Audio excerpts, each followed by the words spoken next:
высшие должностные лица ведущих стран НАТО допускают и агрессивные высказывания в адрес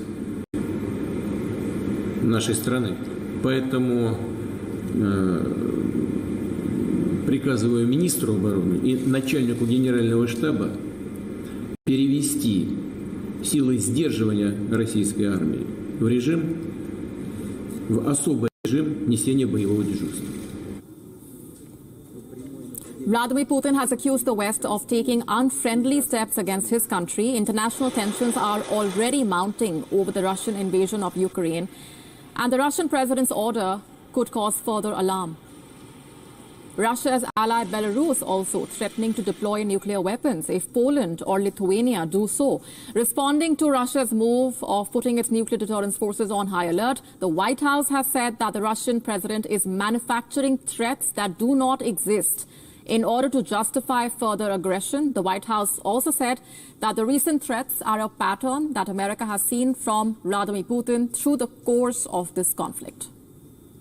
The NATO chief also called the Russian president's decision dangerous and irresponsible. Moscow has the world's second largest arsenal of nuclear weapons and ballistic missiles, which form the backbone of Russia's deterrence forces. This is the second time that the Russian president resorted to such posturing, warning the Western allies. In a statement at the onset of the invasion, Putin said that anyone who tried to hinder Moscow would encounter historic consequences. Fears of a standoff between nuclear powers is a large part of the reason the US and its NATO allies have so far been so adamant that they will not be sending troops to Ukraine.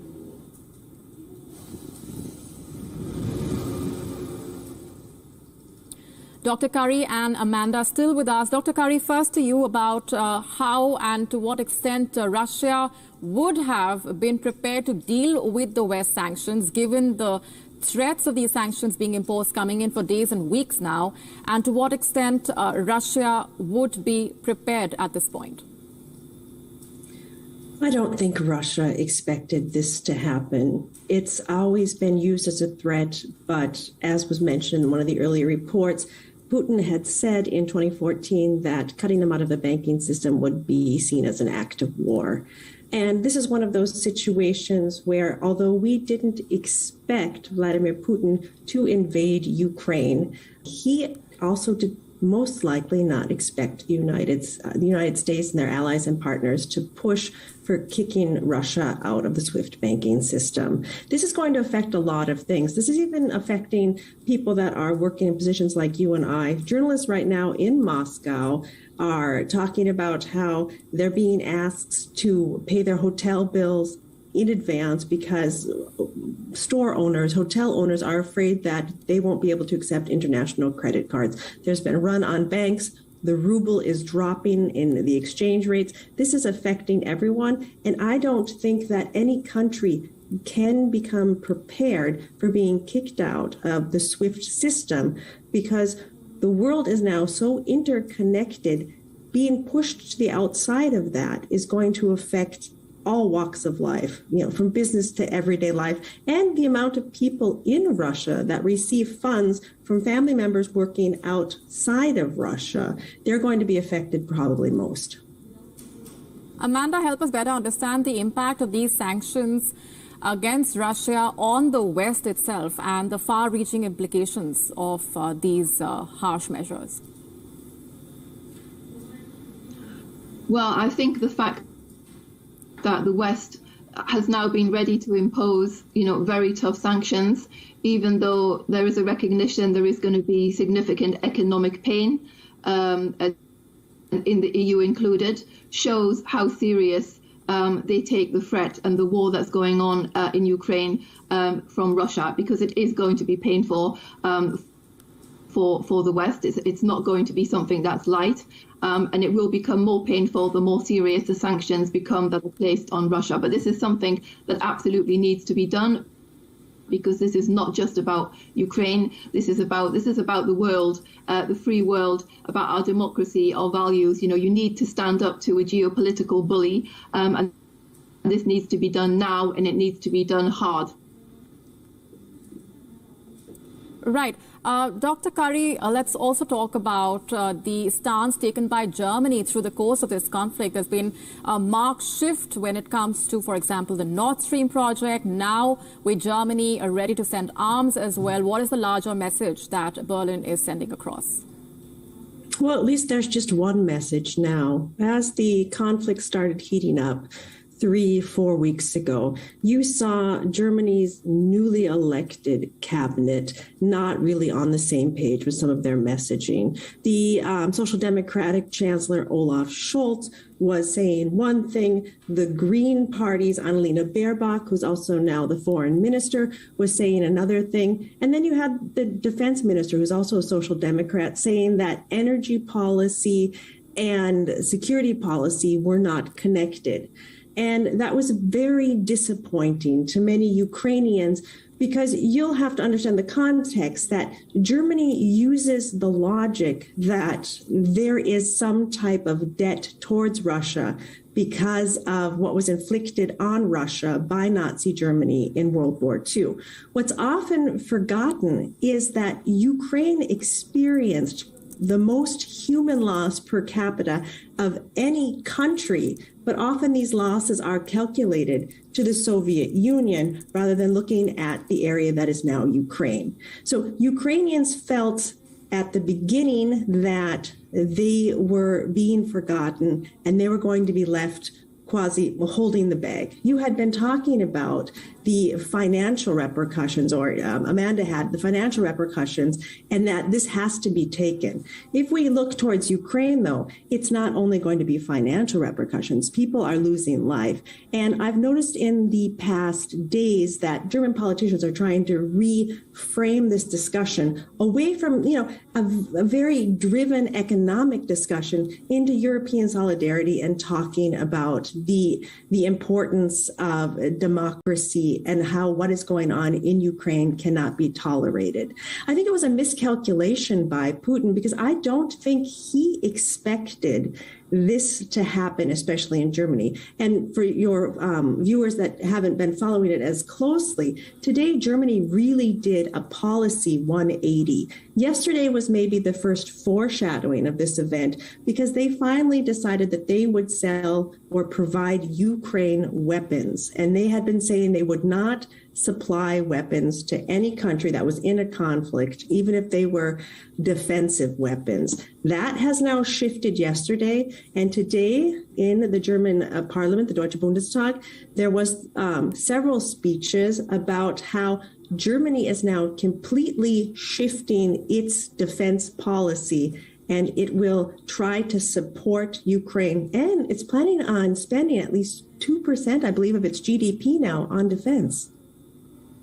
Right. Amanda, before we wrap, I want to also talk about how Beijing has been watching the developments in Ukraine very closely. Given the situation, given that there were reports earlier talking about how China was prepared to soften the blow of West sanctions against Russia, what is your assessment of this? Well, I think that the West is also watching carefully what China has been doing. I mean, China has been quite, ambiguous in a number of its statements. Of course, there's a big concern here vis-a-vis Taiwan about China's position in the Indo-Pacific region. I mean, from the side of the West, and from, I think, individual experts and whatnot, it would be much better if China could actually, be on the right side of history and could step up and support those that are now fully supporting Ukraine. Amanda and Dr. Curry, thanks very much for being here with us and sharing those perspectives and insights. Over the last 4 days, more than 300,000 Ukrainians have left the country. They have fled to neighboring countries seeking safety and shelter. Most of them are women and children. Ukraine has urged all its men between 18 and 60 years of age to stay back and fight for their country. And this has left many families separated.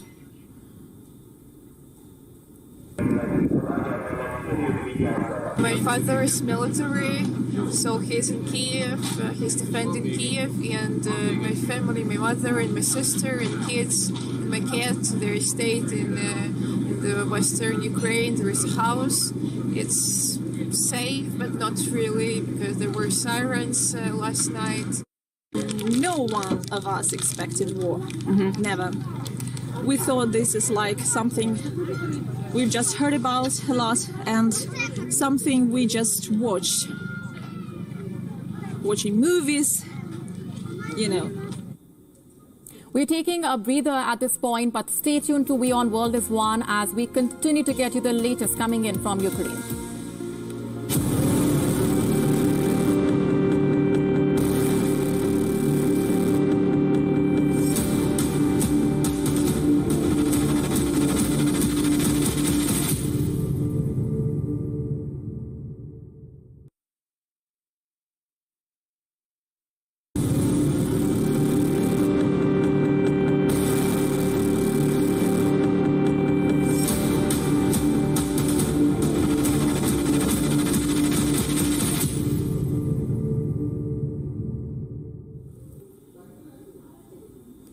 Welcome back. Thanks very much for staying on with us. I'm Molly Kamphir getting you the latest coming in on the fourth day of the Russian invasion of Ukraine.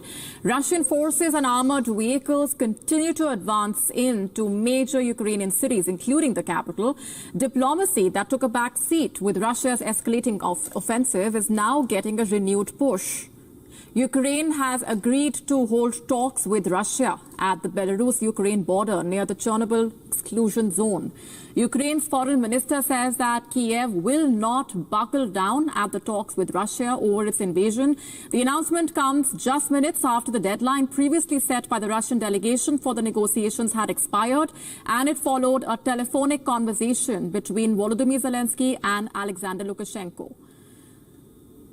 The leader of Belarus assured his Ukrainian counterpart that the Ukrainian delegation will meet with the Russian delegation without preconditions. Not just that, Alexander Lukashenko assumed responsibility for the fact that all planes, helicopters and missiles deployed on Belarusian territory will remain on the ground for the duration of the negotiations and the return of the Ukrainian delegation. Russia said that Ukraine agreed to dispatch its delegation after some back and forth. Reports also said the Russian delegation will demonstrate a hardline approach in the upcoming talks with Ukraine. The Kremlin maintaining that it is open to talks. However, it has warned Ukraine that its military operations will not stop for talks, but would be suspended during potential talks. The Ukrainian president had earlier rejected Moscow's push to stage talks in Belarus, as he called the Russian ally a launchpad for the invading forces. Volodymyr Zelensky had also said Minsk itself was complicit in the Russian invasion.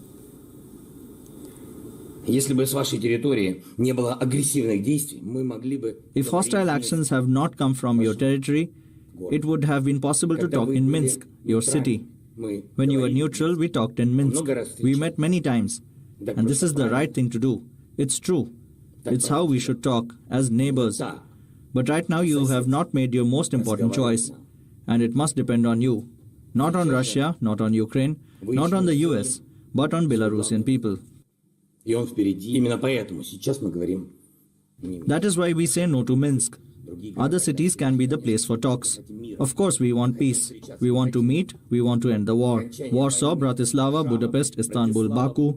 We have offered all of them to Russia. And we agree on any other city in a country missiles are not going from. This is the only way the talks can be honest and lead to the end of the war.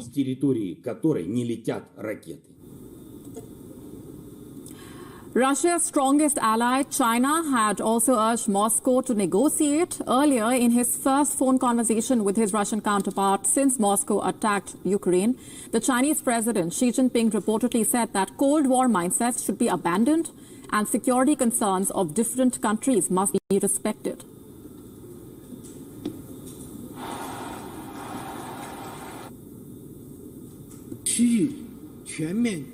Moscow, meanwhile, says Kiev's forces must surrender and the country must agree to become neutral territory.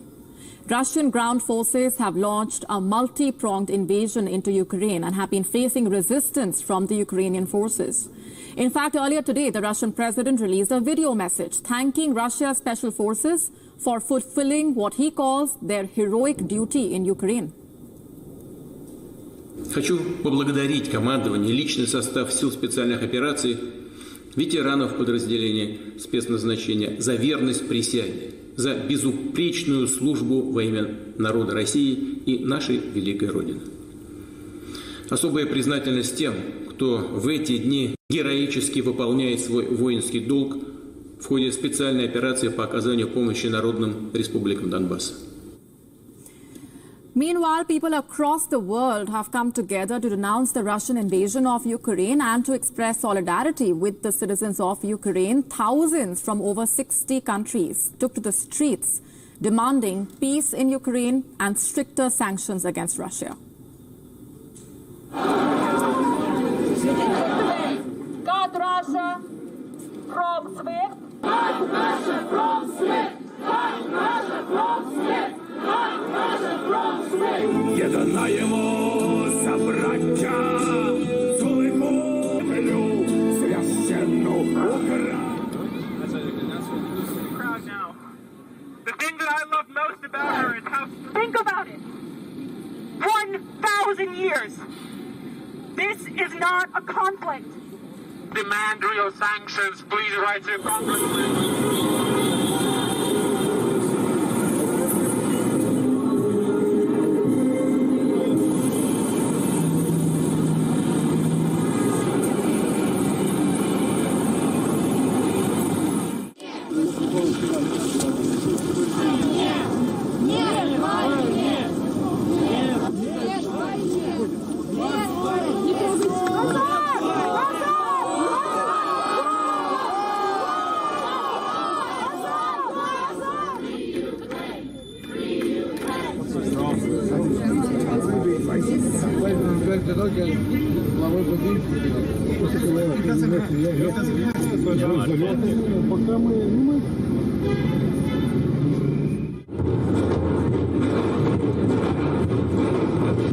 Notamment, j'ai quelques heures ici pour 5 €. C'est pas pour faire le business, c'est même au-dessus.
que tuvieron que tener sus bodas durante esos 8 años.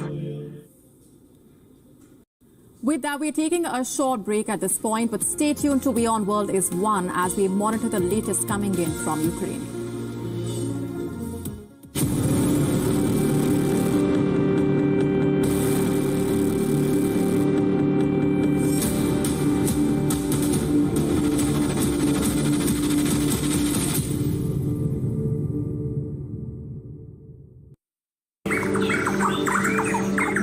$1 trillion. अरे गया नहीं अभी तक? गाड़ी की service कब से due है यार? ये थोड़ी जाएंगे कहीं, ये तो गाड़ी की सर्विस करवाने के लिए कहीं जाने की जरूरत नहीं है। चिल, कोई गड़बड़ नहीं है। गो मैकेनिक पर पाए expert car services, 50 point inspection और 3 महीने की अनकंडीशनल वारंटी। डाउनलोड करें इंडिया का नंबर 1 कार सर्विसेज ऐप गो मैकेनिक। Go mechanic. अरे गया नहीं अभी तक? गाड़ी की सर्विस कब से ड्यू है यार? ये थोड़ी जाएंगे कहीं, ये तो गाड़ी की सर्विस करवाने के लिए कहीं जाने की जरूरत नहीं है। चिल, कोई गड़बड़ नहीं है। गो मैकेनिक पर पाए expert car services, 50 point inspection और 3 महीने की अनकंडीशनल वारंटी। डाउनलोड करें इंडिया का number 1 car services app go mechanic. Go mechanic.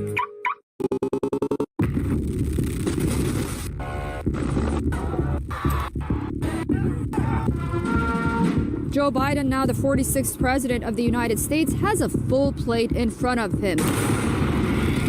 Afghanistan has been the heart of American military power.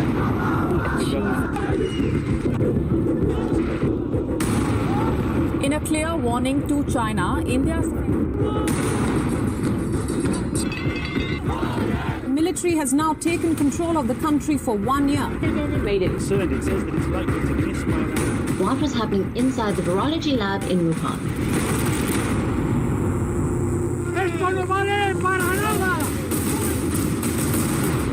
One ship was able to freeze global trade. We want love, we want peace, we want equality. A traditional recipe, and it's really very delicious.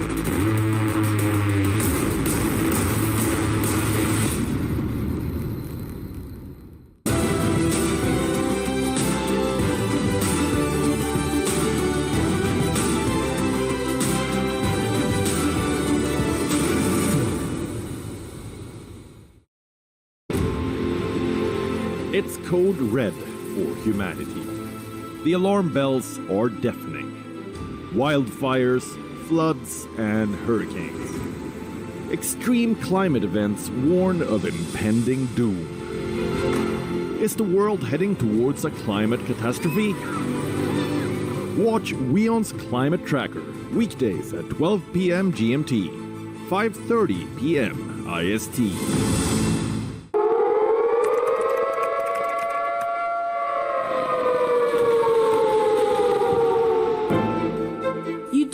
How to fix the holes in our ozone layer. You don't know how to bring the salmon back up a dead stream. You don't know how to bring back an animal now extinct. And you can't bring back the forest that once grew where there is now a desert. You have ignored us in the past and you will ignore us again. We have run out of excuses and we are running out of time. Show us your faithfulness. Show us your trustworthiness. Show us your honesty. Prove us wrong. We desperately need you to prove us wrong. God help us all if you fail to prove us wrong. God help us.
1 trillion species.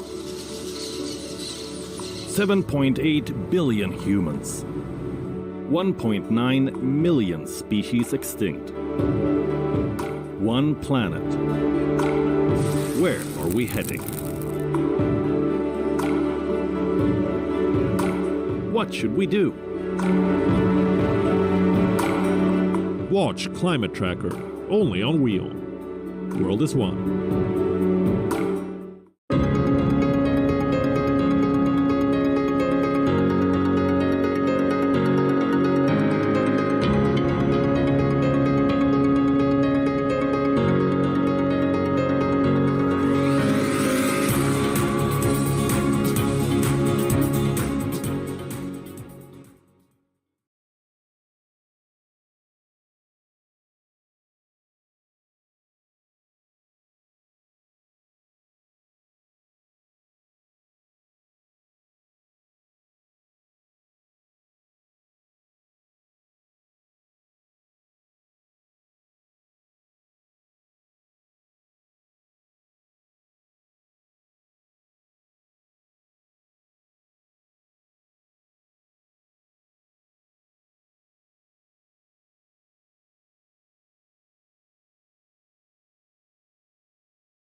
We believe that the top priority now is for all parties to exercise the necessary restraint to prevent the situation in Ukraine from getting worse.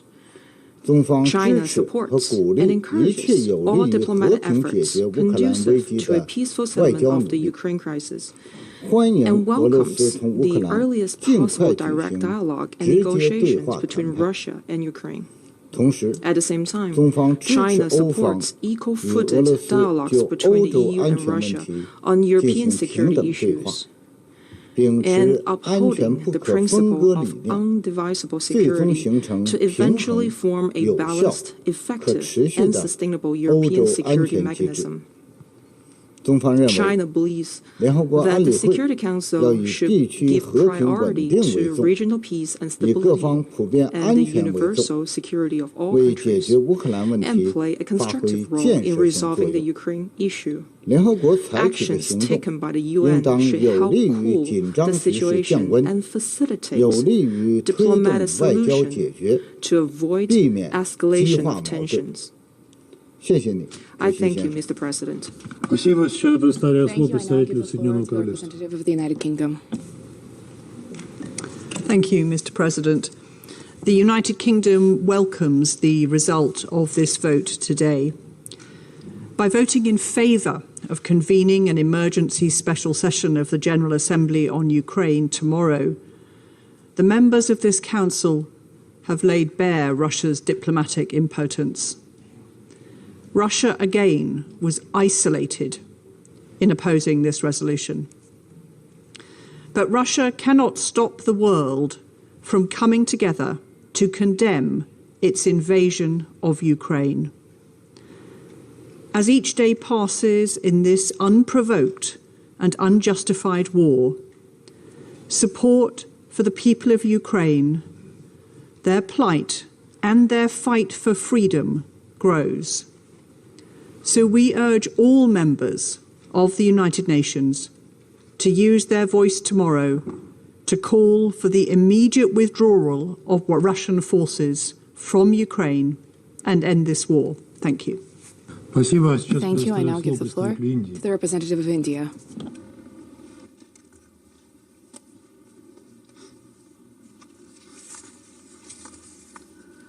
Mr. President, it is regrettable that the situation in Ukraine has worsened further since the Council last convened on this matter.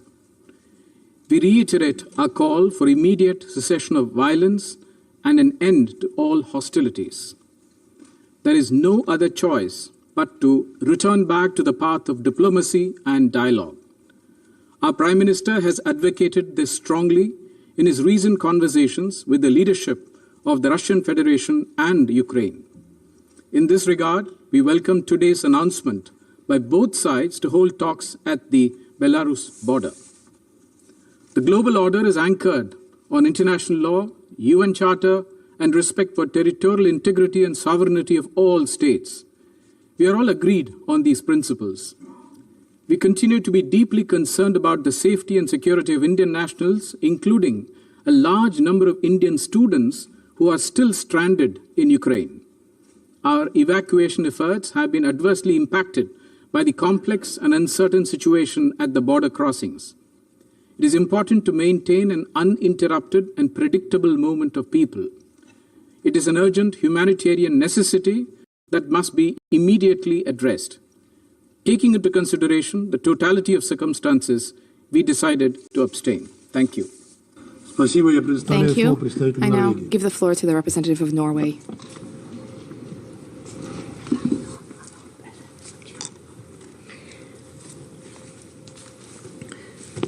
Norway voted in favor of the draft resolution. Just 2 days ago, in this chamber, we all saw that Russia was isolated and had no support for its attack on Ukraine. Russia's action is unacceptable. Russia is wrong. Russia is the aggressor that violates the very core principles of international law that the United Nations stands for. On Friday, this Council failed its primary responsibility for the maintenance of international peace and security. The Council's response to the breach of the peace and the act of aggression failed because of the veto by the aggressor itself. Preventing such acts is a direct responsibility of this Council. Therefore, it was necessary to reconvene today to decide to call an emergency special session of the General Assembly on this issue. Now we will take this matter to the General Assembly with the purpose of making appropriate recommendation to members for collective measures. Russia will be held accountable.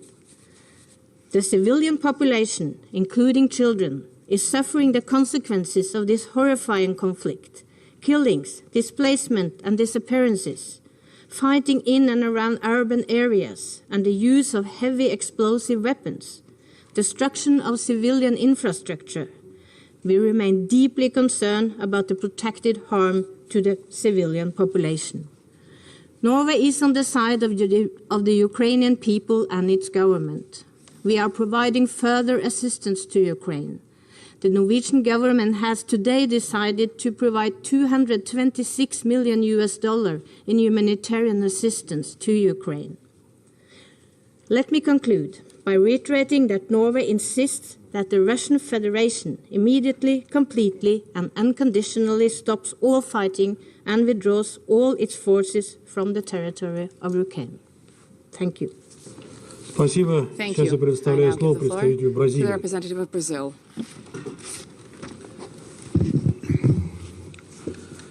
Thank you, Mr. President.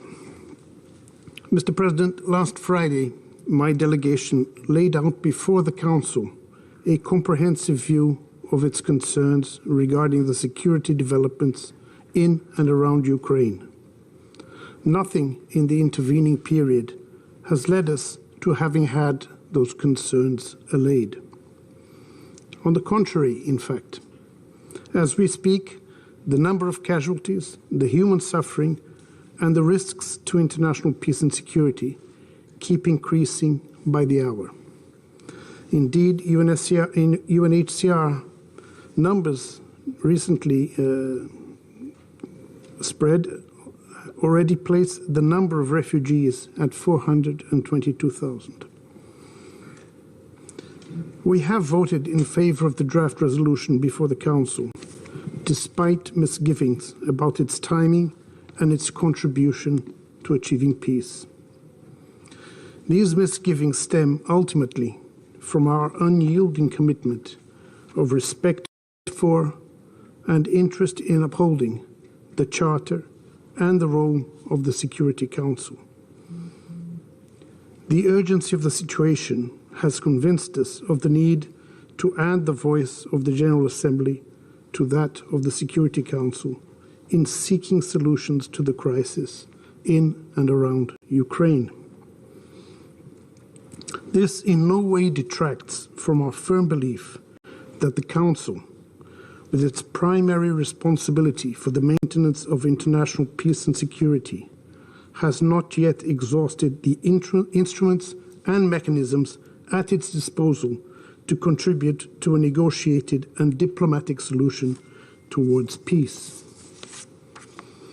Therefore, we reiterate our call for an immediate cessation of hostilities, for full respect to humanitarian law, and for a renewed attempt within the Council for the promotion of and support to a process of dialogue between the parties involved, a role that the Council is inherently better equipped to provide in order to bring a peaceful solution to the Ukrainian conflict.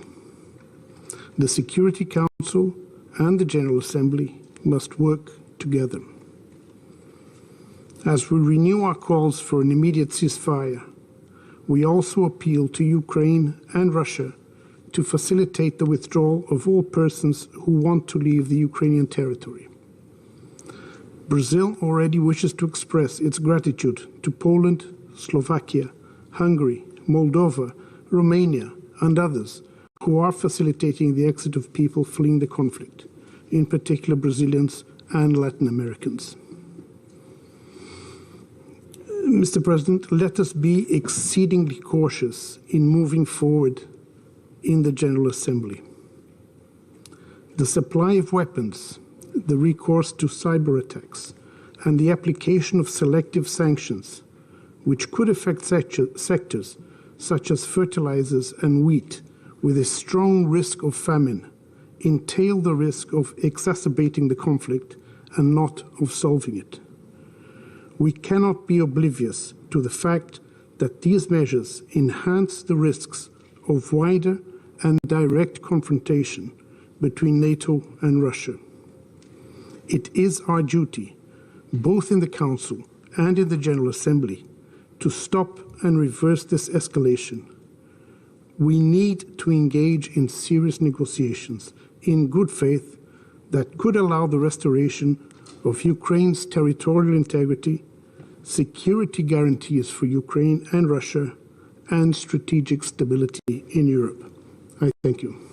Thank you. I now give the floor to Gabon.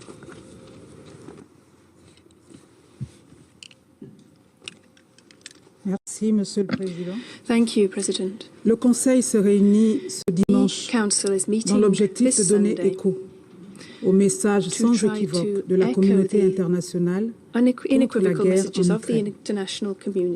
Comme nous l'avons déclaré devant ce Conseil il y a tout juste 2 jours, nous réitérons notre attachement constant aux principes qui fondent la Charte des Nations Unies et qui s'imposent à chacun de ses États membres. Nous avons également foi en la solidarité internationale et au multilatéralisme. C'est au nom de ces valeurs qui confèrent à notre charte, à notre organisation, toute sa pertinence et sa noblesse, que nous avons voté en faveur de la tenue d'une réunion spéciale urgente de l'Assemblée générale des Nations Unies sur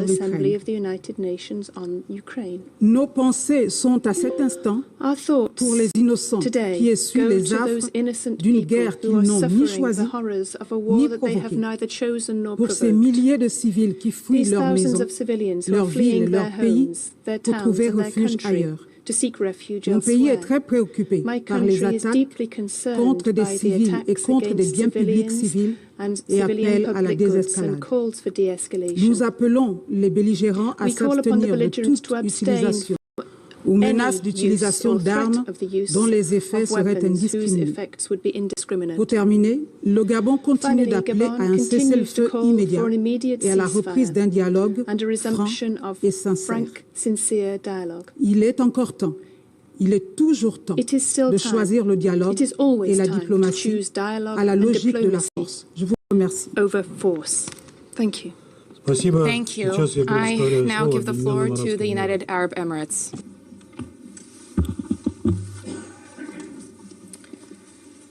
Mr. President, the UAE regrets that the situation in Ukraine has worsened since our last meeting and reiterates its call for a cessation of hostilities. We remain steadfast in our belief that dialogue and diplomacy should be the only path to resolving differences. We therefore welcome today's news that talks may commence tomorrow morning on the Ukraine-Belarus border. This is urgent and much needed. We will work tirelessly to support efforts towards a peaceful resolution. As we conveyed on Friday, the developments in Ukraine undermine regional and international peace and security. The UAE reiterates that the protection of civilians in Ukraine is of the utmost importance, particularly as the security situation escalates. Civilians trying to reach safety must be able to leave unhindered. It is of paramount importance that necessary humanitarian aid is delivered to those in need. Space for humanitarian assistance must be preserved so humanitarian actors can maintain access to civilians.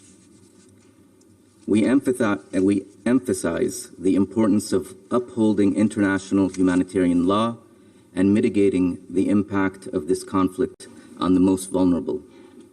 We reiterate once again the absolute need to uphold the principles of the UN Charter, in particular respect for the sovereignty, independence, and territorial integrity of all member states.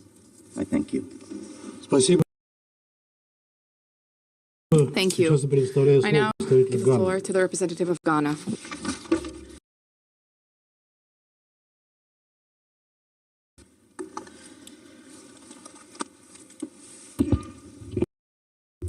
Mr. President, let me begin by acknowledging the dangerous moments we live in and noting the necessity for diplomacy to triumph over war.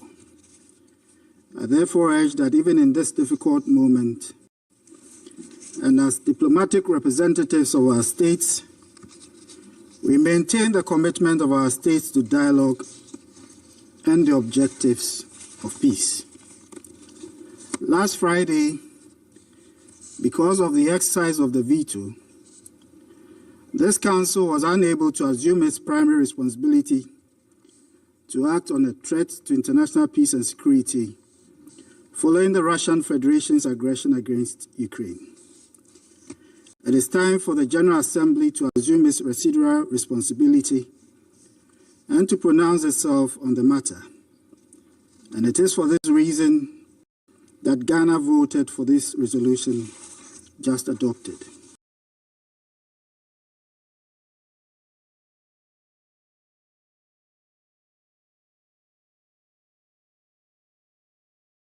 As we consider the resolution we have just adopted, it is important that we do so with sobriety, not only for this generation, but also for those whose blood and toil speak to us from the restless graves of the two world wars. As a condition for becoming a member of the United Nations, we have all declared to accept the obligations contained in the Charter in averment of our peace-loving nature. Today, the peace we say we love is threatened.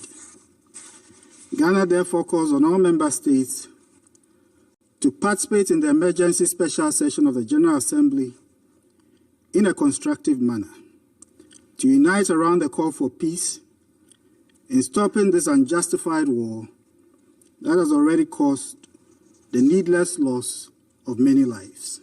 I thank you very much for your kind attention. Thank you. I shall now deliver a statement in my capacity as a representative of the Russian Federation. The Russian Federation voted against the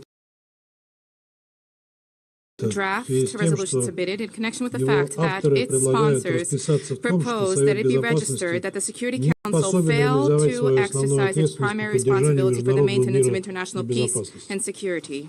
At the same time, we did not see even a hint at an attempt to reach a constructive solution at the Council.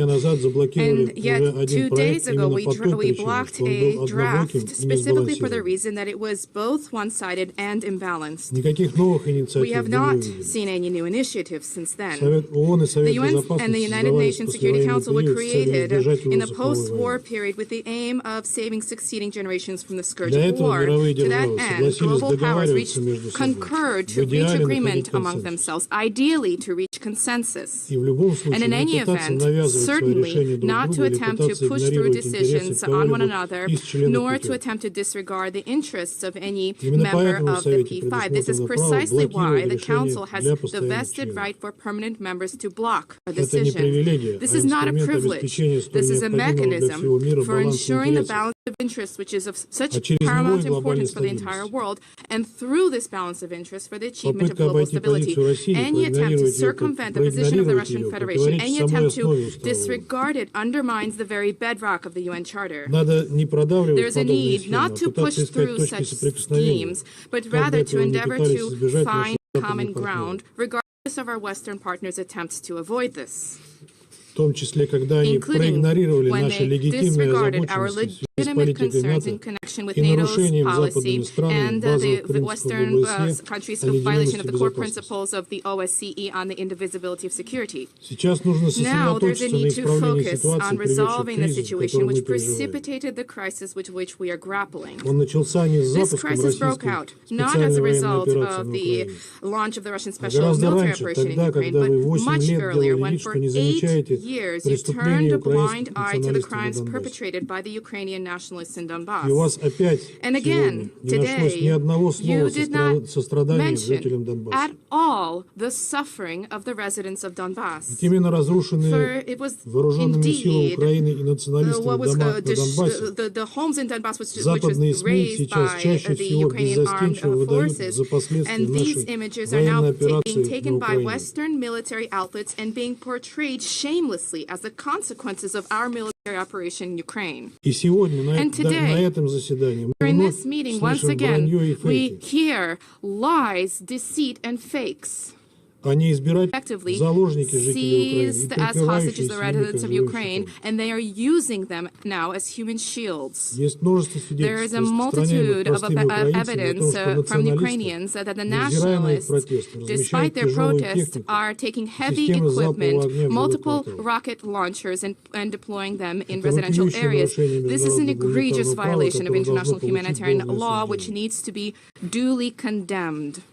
Essentially, this is the same tactic that is being used by ISIL terrorists. All responsibility for the possible repercussions lies at the feet of the Maidan regime. The residents of Ukraine are also threatened by the ongoing radicals giving power to all of those who wish, including prisoners from escaping from jail. They are taking weapons which are now being used by marauders and thieves and criminals. Social networks have sufficient evidence of this from the residents of Kiev and other cities. This demonstrates the reckless approach of the Ukrainian authorities vis-à-vis their own citizens. Now, against the Russian Federation and social networks, there has been an information war has been unleashed. Insofar as evidence of destruction of civilian infrastructure by Russian military does not exist, the Ukrainian strikes and accidental strikes and videos, such fakes circulating. We urge our colleagues not to aid and abet the proliferation of such disinformation, although I fear that once again this call will fall on deaf ears. I now resume my duties as the President of the Security Council, and I give the floor to the representative of Ukraine.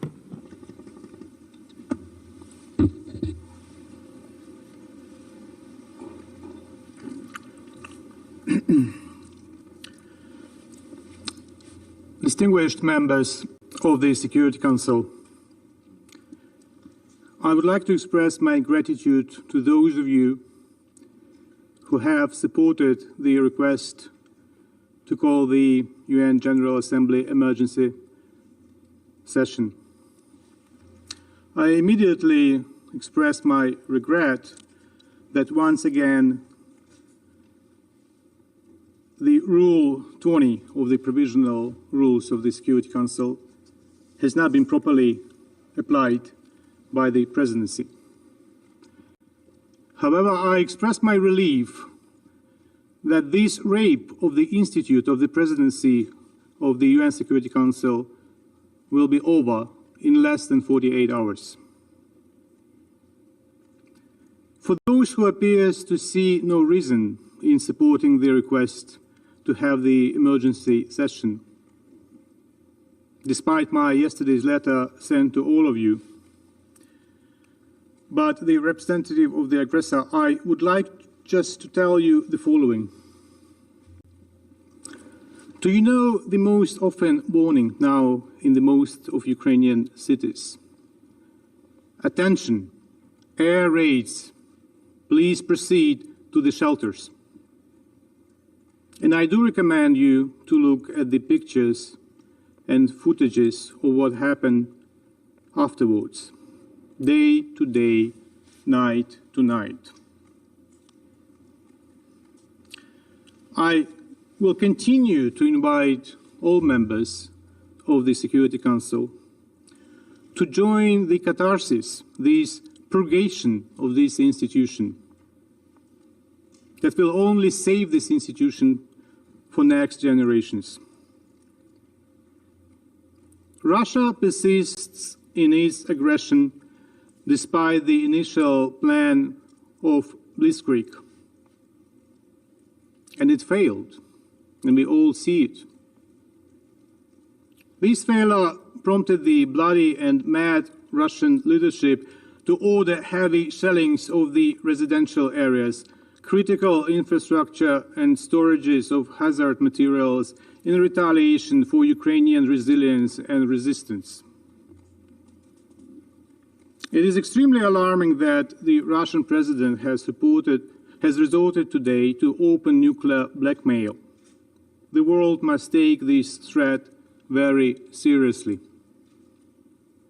Excellencies, now the most intense fighting occurs around the Ukrainian capital, as well as in the northeast, Kharkiv, Sumy, Chernihiv, and in the south, Kherson, Zaporizhia, Mariupol.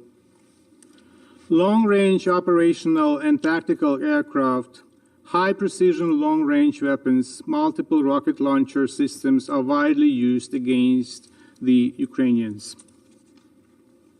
Among the most telling recent examples of Russian course of action in Ukraine. Missile strike on the town of Vasilkiv, which is practically a suburb of the capital. A missile hit the oil depot, causing a large-scale fire. It was also shelling in Kharkiv that damaged the gas pipeline. According to the Ukrainian Health Minister Viktor Klashko, at least 16 children were killed since 24 February 2022, when a large-scale military aggression against Ukraine was launched. On February 26, a 7-year-old girl who had been seriously wounded during the shelling of the kindergarten son in the city of Akhtirka died. On the same day, due to the shelling and gunshots, one child was killed and 2 wounded in the National Children's Hospital Ahmadit in Kyiv. Due to threat of air raids, maternity hospitals in a number of Ukrainian cities, including Kyiv, Kharkiv, Sumy, Irpin, Bucha, to name just a few, could not operate normally. Ukrainian children are born in bomb shelters. According to the Ministry of Education of Ukraine, as of now, more than 350,000 school children have no access to education. 33 schools with over 5,500 students are closed due to severe insecurity in civil areas. Today I have brought these appalling facts to the attention of the UNICEF, asking to respond immediately to the situation, give proper qualification to the actions of the Russian Federation, and take all possible measures to stop further deaths and violence against children in Ukraine due to the blatant Russian aggression. I sent it by the diplomatic note, and I'm looking forward to work with the UNICEF on the issue. The losses of the enemy as early February 27 have amounted to nearly 4,300 personnel killed and over 200 taken as prisoners of war. The detailed information is posted by the Ministry of Defense of Ukraine. Distinguished members of the Security Council, as always, Russia denies that its soldiers are taken prisoners, taken prisoners are recognized, or the soldiers that are killed are recognized. In this regard, Ukraine has opened a hotline entitled Come Back Alive from Ukraine for relatives of Russian soldiers who are not aware of their whereabouts and cannot contact them. The hotline is opened by the government of Ukraine. Over 100 calls from Russian mothers were received during the first hour of its work. It is unfortunate, however, that today, pursuant to the decision of the Prosecutor General of the Russian Federation, the line and the dedicated website has been shut down. So I want to use this opportunity to read the telephone number for anyone in Russia who would like to call and ask about the killed or taken prisoners or soldiers who are taken prisoners in Ukraine and inquire about their well-being. It is 380 89 42 01 86 0. We will distribute this information after the meeting, and I hope that after I read this number, the Russian Federation and its government would not shut down the website of the United Nations. We condemn that Belarus is being deeply engaged in the armed aggression against Ukraine. Since the beginning of the Russian aggression, this country has provided its territory for Russian offensive. Today, the Ukrainian city of Zhytomyr, in fact the airport of Zhytomyr, was hit by Iskander missiles launched from the territory of Belarus. What an invitation for the negotiations at the border of Belarus. Or was it an escalation and raising stakes by the aggressor on the eve of the negotiations? Excellencies, Ukraine filed a case against the Russian Federation at the International Court of Justice, and a request for the court to issue an order of provisional measures against Russia. We will distribute this information, and very soon, if it's not already there, it will be available on the site of the court. Ukraine seeks an emergency hearing and an order by the court that Russia must cease its unlawful attack on Ukraine. Russia will have to answer for its behavior at the World Court in The Hague. The court has jurisdiction to hear Ukraine's case and to order emergency measures on the basis of the Convention on the Prevention and Punishment of the Crime of Genocide, so-called Genocide Convention.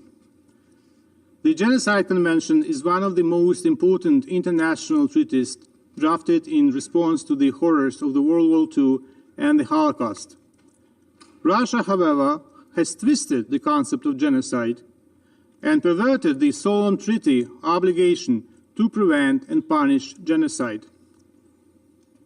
It has made an absurd and unfounded claim of alleged genocide as a justification and pretext for its own aggression against Ukraine and violation of the sovereignty and human rights of the Ukrainian people. Ukraine's case before the ICJ will establish that Russia's aggression against Ukraine is based on a lie and a gross violation of international law and must be stopped. As the Ukrainian people continue to bravely stand against Russian aggression, Russia's lies will be exposed, and Russia's contempt for international law will be confirmed. Ukraine will bring Russia to account.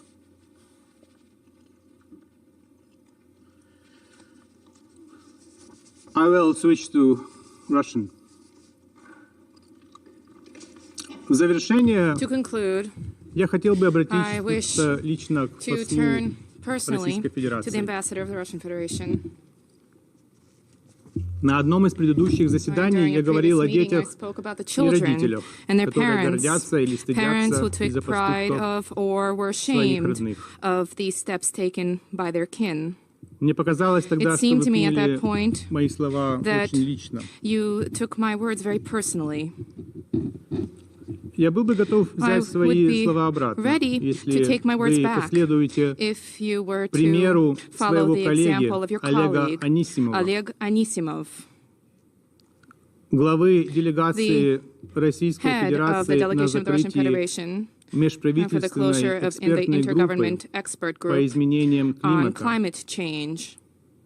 Intergovernmental Panel on Climate Change. Сегодня в ответ на эмоциональное выступление украинской делегации, а нам сейчас сложно говорить без эмоций, он сказал, что, я цитирую, «Те, кто видят происходящее, не находят никакого оправдания нападению на Украину». End of quote. Это было сделано на закрытой части мероприятия. Delivered during the open part, the closed part of the event, but it was confirmed by a number of participants, and subsequently by Mr. Anisimov himself. There's always place in life for choices. There are always options. For example, one can remain a human being, a person, or they can continue to defend evil. And this is a choice which lies with every individual, always. I thank you. The list of speakers is closed. The meeting stands adjourned.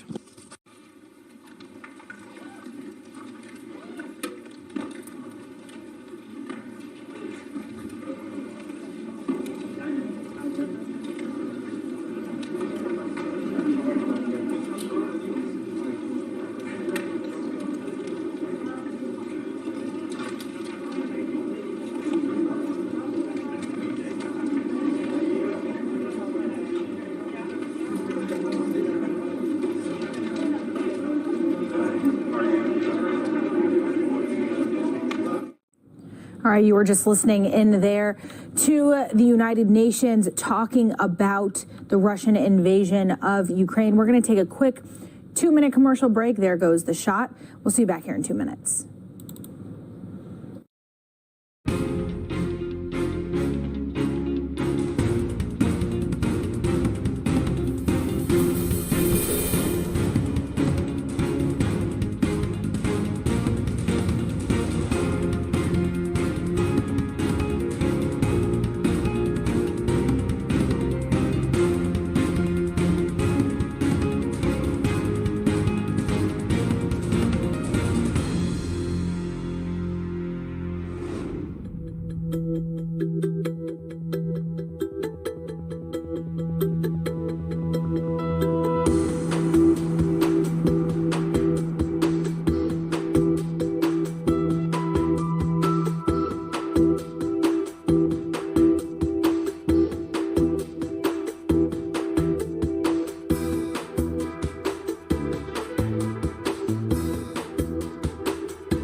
You will distribute it.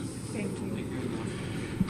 Because I believe it is very unjust that the parents of 4,300 killed Russian soldiers have no idea about their sons and are not able to bury them in dignity. I would also like to use this opportunity to distribute the information about our request to the International Court, where we request emergency measures to be taken against the Russian Federation in light of their actions on the territory of Ukraine. I think it was a very good session of the Security Council. I'm looking forward to tomorrow's session in the afternoon dedicated to the humanitarian needs in light of the ongoing aggression of Ukraine against Ukraine. And we work closely with our partners on preparation of tomorrow's session. Do you want a resolution on the humanitarian situation in Ukraine? As I said, we work closely with our partners to prepare a meaningful discussion tomorrow on the issue. Why is it so important to do what you've done, your move towards the Court of Justice today about the genocide question? Well, first of all, we sincerely believe that the Russian atrocities in Ukraine mount to violation of many, many international treaties, including the one that we cite when we sent our request to the court. And I can assure you, when the war is over, and the war is going to be over, and we will win, the UN will win, the UN Charter will be defended, the perpetrators of those atrocities, including the President of the Russian Federation, will be held accountable. We always hope for the peace talks. We have always hoped for the peace talks. Are they happening now? I was in the meeting, as you have seen, and the latest I had a chance to verifiably check was that our delegation was trying to move towards the border, finding the safe way, because it's very dangerous to move towards the border. Ambassador, you mentioned the situation with Oleg Anisimov at the end of your presentation. Right. Are you expecting any of the other members of the Russian delegation maybe apologize or do the same thing that he did? I expect that not only the Security Council, not only the General Assembly, not only the UN as a whole, but also many, many private citizens, and especially in Russia, will go through the process of catharsis or purgation. Because by the end of the day, all Russians deserve to live in peace, freedom, and in democracy. What do you seek from this negotiation? Peace. We seek peace. We seek the stopping of hostilities, withdrawal of troops. We will not capitulate. We will not surrender. Mr. Ambassador, what if the request, the Russian request, is that practically Ukraine will never be part of NATO? What if this is the request? Oh, it's a long philosophical, existential thing. We can, go in circles and in circles. You all know the answer. Why do you ask me that? I mean, you know that. You know where. No. Do not try to frame me using the instruments of President Putin. All right. See you all soon. Goodbye.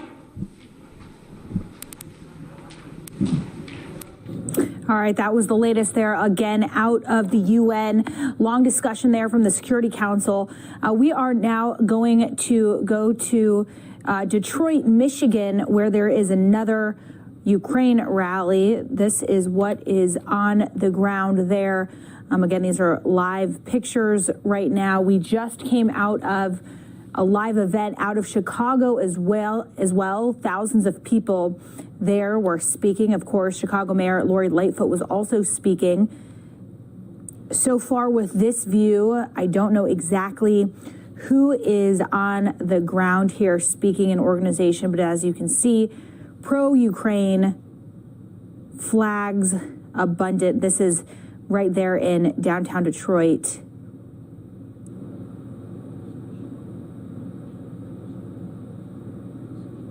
If anyone does step up to a podium to speak, we will take it live for you here on Live Now from Fox. There goes that shot. The chopper is headed out. Oh, it is back. This is what we get here on Live Now from Fox. Live Run Unfiltered. All right, we are going to go into the State Department briefing from earlier. Let's listen in. He didn't account for the bravery and resolve of the people of Ukraine. We commend the Ukrainian people for showing strength and determination in response to an unprovoked attack by the Kremlin. We have seen Ukrainian soldiers demonstrate incredible bravery in the first day of self-defense, shooting down Russian aircraft, firing at tanks, and holding many of the positions while under violent assault. The Kremlin continues to use disinformation, including false reports alleging, again falsely, the widespread surrender of Ukrainian troops. Moscow is resorting to outright lies in an effort to weaken the resolve of Ukraine's military and of its people. We are also witting of reports that the Russian Federation plans to threaten to kill the family members of Ukrainian soldiers if they do not surrender. These tactics are classic intimidation, they are synonymous with the Kremlin. They are unacceptable. This isn't the first time, of course, Putin has decided that his country can attack another country with impunity. Moscow's further invasion of Ukraine is part of a pattern of the Kremlin's of destructive behavior. The Russian Federation, of course, invaded Georgia in 2008. It continues to occupy territories within Georgia's borders, and for decades, it has stationed troops in Moldova without host government consent. Tomorrow, the United States will join Ukraine in solemnly marking the 8th anniversary of Russia's 2014 invasion and brutal occupation of Crimea, a flagrant disregard for international law, as well as Ukraine's sovereignty and territorial integrity. The United States reaffirms, as we always have, Crimea is Ukraine. The Ukrainian people have known 30 years of independence, and while building their democracy, they have shown relentless and inspiring pursuit of liberty, of peace, of security, of human dignity, and they continue to show that they will not go back in time. As we approach the 7th anniversary of the brutal murder of Boris Nemtsov, we are reminded that many Russians disagree with Putin's brutal and imperialist tactics and policies. The citizens of Russia who are peacefully protesting, including in Putin's own hometown and in dozens of other cities across the Russian Federation, are rejecting his violence against the people of Ukraine. We deeply respect them. We respect their bravery. We respect their heroism. They are out in the streets demanding that Russia's government, their government, stop this unprovoked and unjustified war. We've seen leading Russian journalists denouncing Putin's war of choice. We have heard of Russia's mothers concerned about the reckless deployment of their sons to a needless war. These courageous people of conscience in Russia persist. They persist despite the Kremlin's reinvigorated crackdown. This, too, is classic from Putin's playbook. Whenever challenged by people, his own people, speaking truth and opposing views, his tactic is to silence them. The people of Russia, as we have said time and again, are not our enemy. We hold President Putin and his cronies responsible for this war, not them. We join you in saying no to war. Niet vnia. President Biden has said from the start of this crisis, if President Putin chooses to invade, the cost to Russia will be immediate and profound. To its financial system, to its economy, to its technological base, and to its strategic position and ambitions, as well as its reputation in the world. And the world has now witnessed that Putin has made a choice. He rejected diplomacy, he has chosen war, and President Biden has announced our response. To be clear, this is not the outcome we wanted. This is not the outcome we sought to prevent. It's both a tragedy for the people of Ukraine and a choice Putin made that he has decided for the people of Russia. This is a choice that has been decided for them, not by them. Putin's war of choice has required that we follow through on imposing the massive consequences and severe costs, and that we ensure his flagrant violation of international law will be a strategic failure. We stand united with our NATO allies and partners in Europe and around the world in confronting the Russian government and holding President Putin and those around him to account. Thanks, Ned. I just want to, I think you might have misspoken. This is the outcome you sought to prevent, right? This is the outcome that we sought to prevent. Can I ask you, this may be already kind of OBE, but you know, there was this proposal, the Chinese and the Chinese proposal the Russians seem to have picked up on, at least for an hour or so, about talks between Russia and Ukraine happening in Minsk. I know the Secretary spoke to Foreign Minister Kuleba today. What's the U.S., what's your thinking about the efficacy of such talks? Well, Matt, you've heard us say before that over the course of several weeks leading up to the events that we've seen recently in Ukraine, the assault on Ukraine, its sovereignty, its territorial integrity, and really its people, that Moscow engaged in a pretense of diplomacy. That was before the invasion started. Now we see Moscow suggesting that diplomacy take place at the barrel of a gun, or as Moscow's rockets, mortars, artillery target the Ukrainian people. This is not real diplomacy. Those are not the conditions for real diplomacy. We and our allies have called for a real diplomatic solution from day one. President Zelensky, for his part, has repeatedly reached out to President Putin, but his outstretched hand at every turn was met now by silence and now bombs. If President Putin is serious about diplomacy, he knows what he can do. He should immediately stop the bombing campaign against civilians, order the withdrawal of his forces from Ukraine, and indicate very clearly, unambiguously to the world that Moscow is prepared to de-escalate. We have not seen that yet. So you don't think it's a good idea?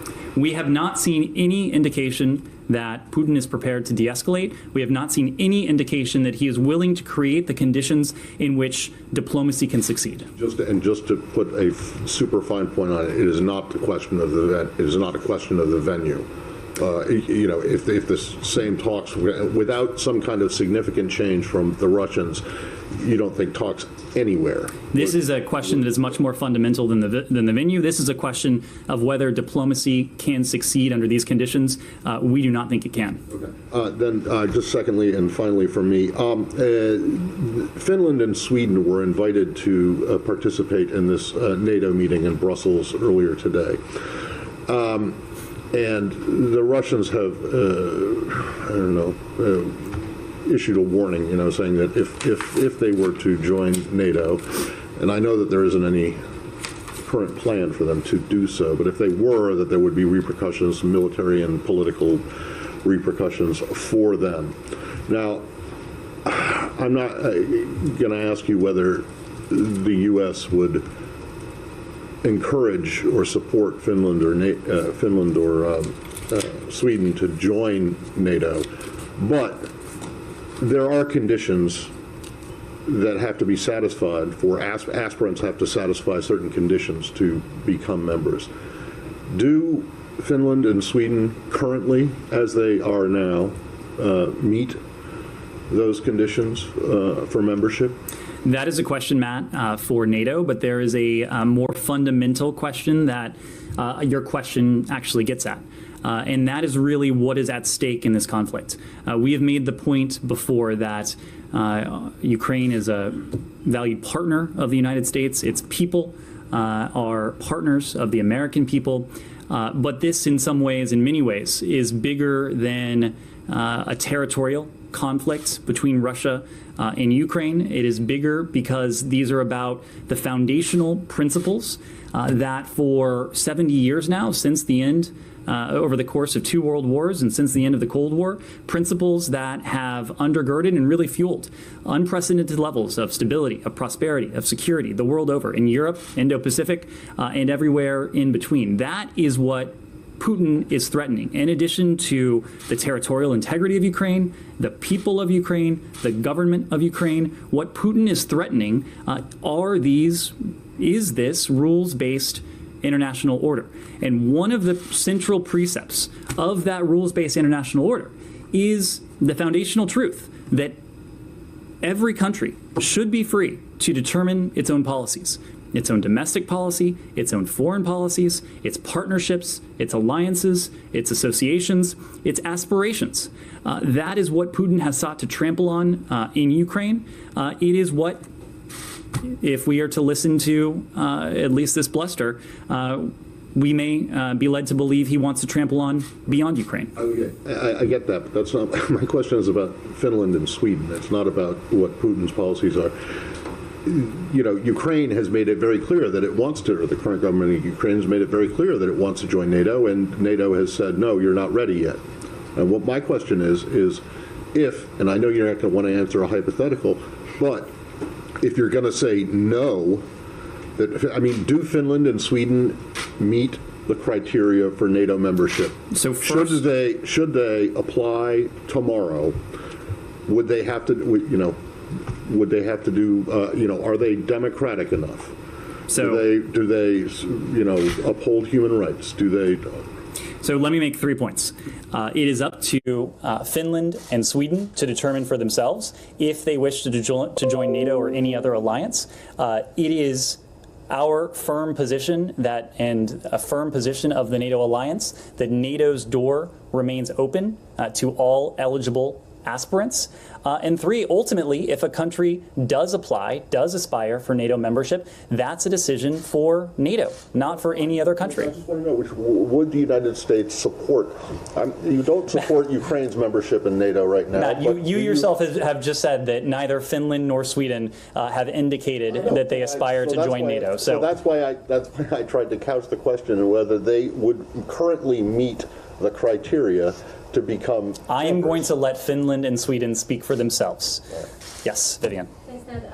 The EU has moved to impose sanctions on Vladimir Putin and Foreign Minister Sergei Lavrov today. The president said obviously it was under consideration yesterday. There are reports that the U.S. will announce sanctions on Putin today. Can you tell us if that is the case? As you heard from the president yesterday, all options are on the table. All options means all. All means all. We are looking closely at additional options that may apply appropriate pressure to the Russian Federation, to President Putin, to those around him. But any additional measures would join a litany of steps that, together with our EU allies, with Australia, with Canada, with Great Britain, with New Zealand, and a number of other countries, we announced yesterday that constitute the strongest, most consequential set of sanctions and other economic measures ever imposed.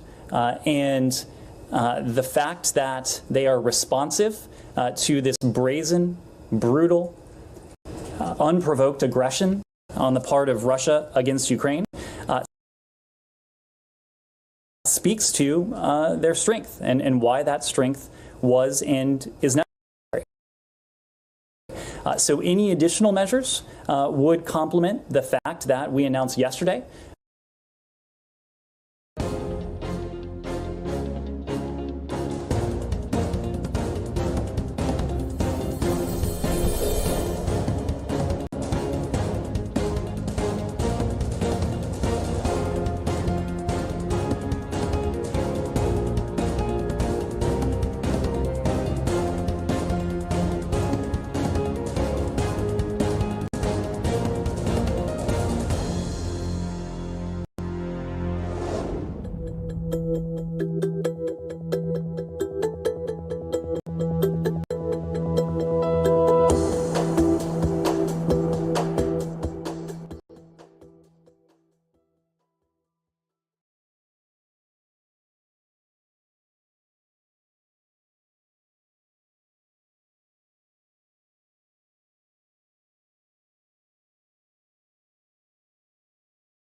exploring all legal options available to us that would enable us to support them at what clearly is a very difficult time for our locally employed staff.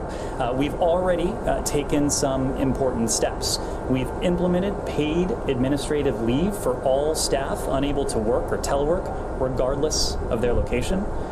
Whether our local staff or our whether they're teleworking, whether they are unable to work, let me be clear, they are being paid. Whether they are in Ukraine or outside of Ukraine, they are being paid. We have established a dedicated communications channel for all of our locally employed staff to contact us with their questions, with their concerns, so that we can be responsive directly to them. And we've provided the option of salary advances to support those locally employed staff who need an extra amount of assistance at what is clearly a very difficult time. So these relationships are deeply meaningful to us. They're deeply important to us. Again, our operations could not continue without our locally employed staff. How many people are we talking about? Now, I'm not in a position to offer that. All of them are being paid. All of them have these options available to them. Sure. Can I just do one quick question on that first? Okay. One thing that they asked for specifically in this letter was assistance relocating out of the country. The Biden administration has been talking about this potential assault for weeks, now. So why isn't there already a way to help these local employed staff get out of the country if they want to? And do you plan on doing that? Well, we are exploring all options that are legally available to us and that are logistically available to us at this time. As you know, we have for over the course of weeks now been issuing public communications directed in the first instance at the American citizen community in Kyiv, those who otherwise would have traveled to Ukraine, urging individuals not to travel to Ukraine, and more recently urging Americans located in Ukraine to depart Ukraine. We have, of course, provided guidance to our locally engaged staff, locally employed staff, who had come to us seeking guidance, seeking direction. So I can't speak to specific cases. I can't speak to specific decisions or choices that may have been made, but we are here to support them in every conceivable way that we can. They'd be specific.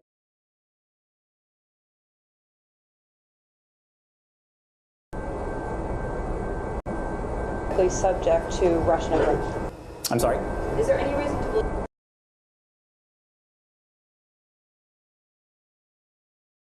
believe that these locally employed staff would be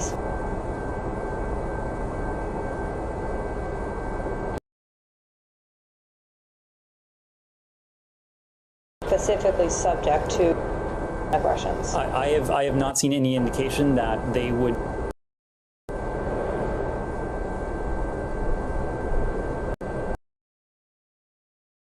be targeted for their role, but we have seen every indication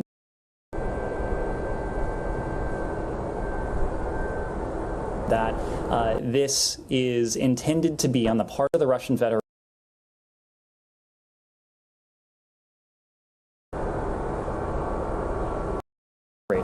not only an assault on Ukraine's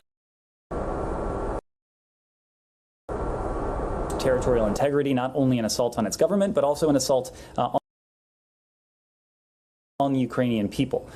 So we are deeply concerned about the intentions, the motivations of the Russian Federation. It's why we are seeking to bring this unprovoked, needless war to an end as quickly as we can. Humera. Just on this, do you know, were there any local staff who accompanied the people who went to Lviv and were working in Lviv and who have since now been relocated basically to Poland and who would have gone and are now temporarily, at least, living in Poland? It was a core embassy team, Matt. That just Americans, or were there local staff too? It was a core embassy team. I'm not in a position to offer if there were any locally employed staff with them. Himar. Just to close the loop on sanctions, and then I'll move on to UN very briefly. So the assessments out there about how long it would take Russian forces to overrun Kyiv is mentioned like in days. And yet the president and others in this government said yesterday sanctions would be more impactful in time. Is it fair to say then in the immediate term, U.S. is basically unable to stop Putin? I don't think you heard anyone say that. What you have heard us say is that, over the course of months now, we have been ringing the alarm bell as we had information available to us as early as late last year that Vladimir Putin had these intentions. We started to see his forces mobilize around that time. You remember in November of 2021 when we first started to speak about this publicly. Beyond our public messaging, we engaged in robust private diplomacy behind closed doors to ensure that our allies and partners around the world knew what we knew so that we could operate in tandem with one another. When it comes to the sanctions that you mentioned, these were coordinated with allies and partners around the world. Part of what gives them the bite, the heft that they have, is that these were not just measures that were introduced by the United States, but also by the European Union. It doesn't matter how many people, how many countries introduce that. It's a matter of time. And we're talking about days, and President openly said that they don't have the days.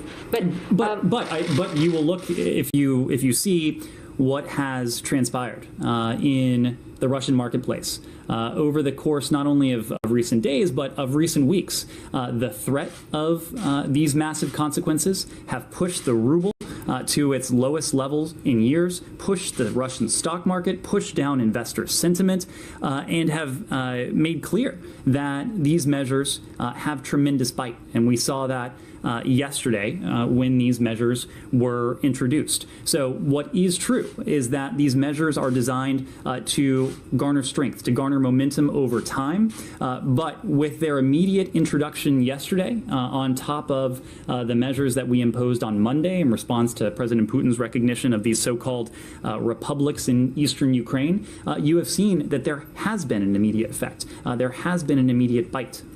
My final one is on UN. The vote is delayed for an hour. Do you know why? I do not. You would need to Are you ask confident you've got UAE and India to vote yes? We are confident that the Russian Federation will be and will be shown to be isolated on the world stage. We are confident that our partners, that our allies around the world will stand in very clear, very stark opposition to this aggression, to this assault on Ukraine's territorial integrity, to its independence, to its sovereignty. We have every expectation that message will emanate loud and clear from this UN session.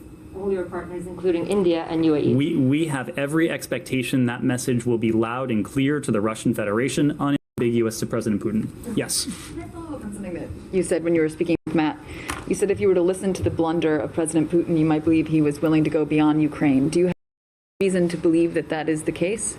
President Putin knows, because we have stated very clearly that our commitment to NATO's Article 5, an attack on one is an attack on all, is as vibrant, is as sacrosanct as it was in NATO's founding some 7 decades ago. You heard the president say again yesterday that we will fight for every inch of NATO territory. That is a message that we have made very clear in public. It is a message that we have conveyed very clearly in private. I have no doubt that message has reached President Putin. And one separate question. I want to do a follow-up.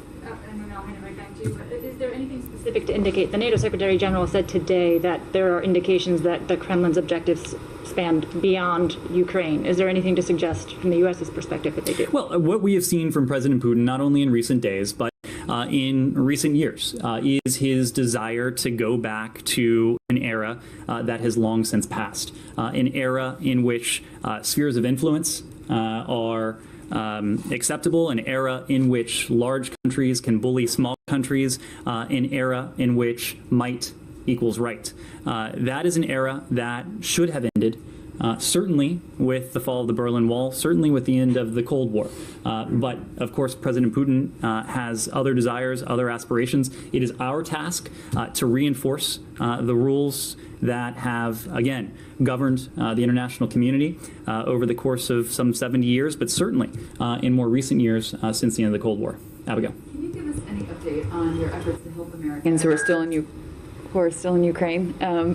I know you are always hesitant to give exact numbers, but do you have any further indication of how many Americans have crossed over the border into Poland, for instance? So, as you've heard us say, we don't have precise figures in any country around the world of the number of Americans who are present in a foreign country at any given time. And you know those reasons well. We don't track Americans. We don't require them to register. We don't require them to unregister when they leave a country. In the case of Ukraine, however, we did have an estimate, and we do have an estimate dated from October of last year of Americans resident in Ukraine.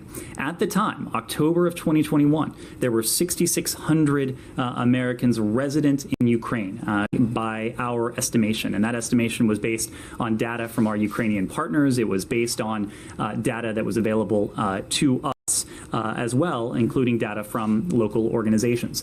That same month, October of 2021, is this very same month that we started warning Americans not to travel to Ukraine.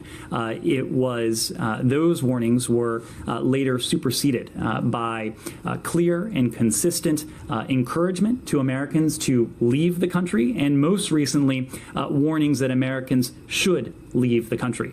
So since October of 2021, we have seen a sweeping shift in the advice and guidance we have provided to Americans who either sought to travel to Ukraine or Americans who might have been resident in Ukraine. So while we don't have a firm number of Americans who are there, we have good reason to believe, and I think all of you have good reason to conclude, that the number of Americans in Ukraine now is far lower than 6,600. What we have been doing over the course of weeks now is communicating with Americans who are located in Ukraine, asking them to be in touch with us, providing us their contact information so that we in turn can provide them specific, tailored guidance about what they should do to depart the country. We have done so in the context of commercial air travel when that was available, and now more recently we provided specific, consistent guidance on how Americans can travel overland to leave the country, including offering them specific advice as to which border crossings to go to so that they can travel from Ukraine into Poland with ease. We've conducted diplomacy with our Polish allies to make sure that Americans need not provide any sort of advance notice when they seek to travel from Ukraine into Poland. We've set up a welcome center on the Polish side of the border with representatives of the State Department there to offer them any advice, any forms, any guidance they may need to complete their onward travel. So we've been in regular, consistent touch with Americans who are in Ukraine and Americans who have made that travel into Poland. Yes, sir. If I may, I'd like to follow on sanctions. So you mentioned those additional measures means additional sanctions, but what might be the trigger? What might trigger them? So what else are you waiting from Moscow? Moscow is bombing Kyiv and other Ukrainian cities. I have the moral right to tell about this. I'm not speculating because my family spent this night in the shelter. So what else might happen? And just to push administration to apply the additional sanctions. And secondly, if I may, there are a lot of talks in Ukraine about the possibility of some kind of talks with the Russians. President Zelensky told about this in his statement that maybe America and United Kingdom may back in Ukraine in those conversations. So what's your message to Ukraine? Do you think that it's necessary right now or it's the wrong way? Thank you. Thank you. So we do believe that diplomacy is the only responsible way to address this. That was our belief prior to the start of the Russian invasion. It is our belief now that the Russian invasion and assault on Ukraine has begun. At the same time, we want to see diplomacy conducted in a context, in an environment in which it can succeed. Our concern had been, prior to the Russian invasion, that, again, Moscow was using the so-called pretense of diplomacy, pretending to take part in serious diplomatic discussions, having these staged, highly choreographed meetings of the National Security Council, where President Putin would instruct his lieutenants to engage in diplomacy only as he continued to amass his forces. Now we see offers of diplomacy at the barrel of a gun. We see these offers as tanks continue to roll across the border, as your fellow countrymen, your fellow countrywomen remain subject to unimaginable levels of violence and brutality by the Russian Federation. We want to make clear to President Putin that diplomacy by the barrel of a gun, coercive diplomacy, is not something that we are going to take part in. It is not something that will bring an end to this conflict in a real, genuine, and sustainable way. We do want to see diplomacy succeed. That is why we are doing everything we can through our public messaging, but in some ways, much more importantly, through the measures we have introduced over the past couple days, coercive measures that are designed to contour President Putin's next moves, to put pressure on his economy, on his financial system, on those around him, and on President Putin himself, so that we see de-escalation, we see diminution of violence, we see withdrawal of forces. We have not seen any of those things just yet, but these measures were just instituted, and it is our sincere desire to see this going forward so that we can work diplomatically to bring an end to this senseless, unprovoked violence. In terms of sanctions, as we've said, we have instituted the most biting, the most crippling, the most devastating set of sanctions together with our allies and partners that the world has ever seen. And we have additional measures that if we do not see de-escalation, if we do not see a diminution in violence, that we are prepared to enact, again, together with our allies and partners. Yes? Following up on diplomacy, there was a memo sent around today to State Department employees calling for the cancellation of all government-to-government contacts with Russia unless it was a major national security interest topic, and those were listed. I'm just wondering what the goal of that approach is, what you guys think that does. The goal of cutting off most of the contacts unless it's of a high national security interest topic. So again, Russia's actions, it's needless, unprovoked, unnecessary, brutal campaign against Ukraine has fundamentally changed the relationship that Moscow has not only with the United States but with countries around the world. The flavor, the look, the feel of our relationship with Moscow is very different today than it was last week or even a few days ago. At the same time, we have national security priorities, national security imperatives, and there may be some areas in which the fulfillment of our national security priorities and imperatives require us to engage, to coexist at some level with the Russian Federation. These are areas that are of overriding importance to us, and there are a few that come to mind, but the point is that Moscow is now a pariah on the world stage. President Putin is a pariah on the world stage. His economy will suffer. His financial system will suffer. Moscow's strategic ambitions will suffer. Moscow's strategic positioning and strength will suffer. But again, we are always going to pursue what's in our national security interest, however we need to do that. Yes, Paul. You've spoken about the U.S. rejecting this idea of talks in Minsk, but the talks were offered with Ukraine, and I don't think Ukraine has stated its position. If I'm right, are you telling Ukraine you wouldn't support them if they entered talks? We are a partner of the Ukrainian government. We're a partner of the Ukrainian people. We will partner with them in real constructive diplomacy, just as in our engagement with the Russian Federation, whether that was on a bilateral basis, whether it was through the NATO-Russia Council, whether it was through the OSCE. We incorporated the viewpoints, we incorporated the perspectives, we incorporated the interests of our Ukrainian partners into that. So we are here to support our Ukrainian partners, not only diplomatically, that's important.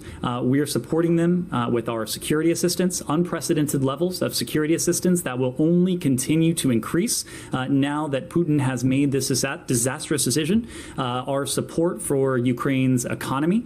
Just last week, the Secretary signed a fourth $1 billion loan guarantee. We have continued through other means to provide stability to the Ukrainian economy, financial system, and through our humanitarian support. We provided $52 million in humanitarian funding for the people of Ukraine last year. We will continue to provide significant levels of humanitarian support to the Ukrainian people this year. Yes. Following on that, so has the U.S. advised the Ukrainians against entering into any diplomatic talks with Moscow, and do you believe that that offer today was made in bad faith? On your second question, it is our belief that Moscow has sought to engage in the pretense of diplomacy. They clearly, it appears, attempted to do that prior to the invasion, to buy time, to continue their preparations for what it now seems clear Vladimir Putin had intended all along. I don't think it takes to know that an offer of diplomacy as you rain down bombs, mortar shells, as your tanks advance towards a capital of 2.9 million people, as your forces encircle a capital, as your political leaders make demands of demilitarization, make demands of a fundamentally neutral foreign policy, essentially removing agency that Kyiv should otherwise have. That is not the context in which diplomacy can succeed. I think it is fair to say that we see eye to eye with our Ukrainian partners on that front. President Biden, as you know, spoke to President Zelensky earlier today. Secretary Blinken, as you know, spoke to Foreign Minister Kuleba earlier today. We will continue to provide guidance, to share information with our Ukrainian partners. They, in turn, are continuing to provide updates to us, and we are ensuring that everything we do will be fully coordinated and that will be operating in pure lockstep. President Zelensky said last night to Western interlocutors that it might be the last time that he's seen alive. Is the U.S. in any discussions with the Ukrainian government about securing their safety, either moving them outside of the country or otherwise? Have the Ukrainians made such a request or the U.S. made such an offer? We are in constant discussion with our Ukrainian partners. Again, the President today, the Secretary today, the Secretary a couple days ago spoke to Foreign Minister Kuleba. A couple days before that, he spoke to Foreign Minister Kuleba, and that's only at the senior-most levels. At working levels, we have been in regular contact with our Ukrainian partners about the challenges they're facing, about the ways we will continue to support them, their security needs, their humanitarian needs, their economic needs, their political needs. But I wouldn't want to characterize it beyond that. Yes. The President Zelensky also made an appeal for a no-fly zone. Is any consideration being given to that? We are in regular dialogue, as I just said, with our Ukrainian partners. We are looking at a range of ways we can continue to support them, but I wouldn't want to go beyond that. Well, on the halt in the bilateral talks with Russia, can you give us a couple of examples of issues that are of such significant national security interest that they will continue? Well, I'll offer one at least. Of course, it remains in our interest to see to it that Iran is never able to acquire a nuclear weapon. The fact that Russia has now invaded Ukraine should not give Iran the green light to develop a nuclear weapon, to weaponize, to move towards the point at which it can quickly acquire a nuclear weapon. It remains as in our interest today to deny Iran that ability, then It was on Saturday. Lalit. Wait, hold on. Okay, that's one, but the list that I saw includes the Arctic Council. It includes climate change talks. Is there anything significant that, does it include the strategic dialogue? We have no plans to take part in another strategic dialogue at the moment. At the moment. At the moment. And again, all of this stuff is suspension. It's not permanent. So should Russia change its point course, these would resume. Much like sanctions.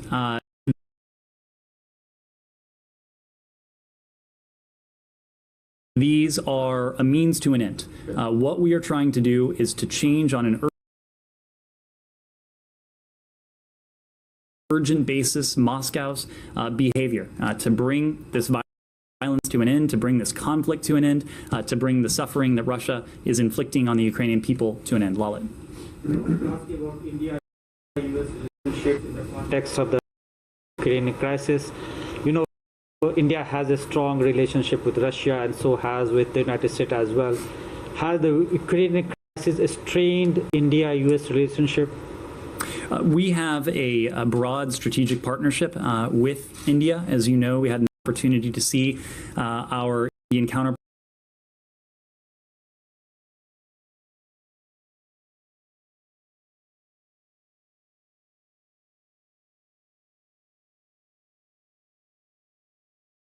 Foreign Minister Jaishankar in Australia just the other day when we were in the Indo-Pacific for a meeting of the Quad. What we have done, including in the context of the bilateral discussion we had with Foreign Minister Jaishankar in Melbourne, was to share our fervent belief that countries around the world, especially those countries that have a level of influence, of clout, of leverage with the Russian Federation, needed to use that to good effect, needed to use that to protect the rules-based international order, again, that have worked to the benefit of the United States, that have worked to the benefit of our European allies, that have worked to the benefit of India, and, quite frankly, have worked to the benefit of the Russian Federation over the course of some 70 years.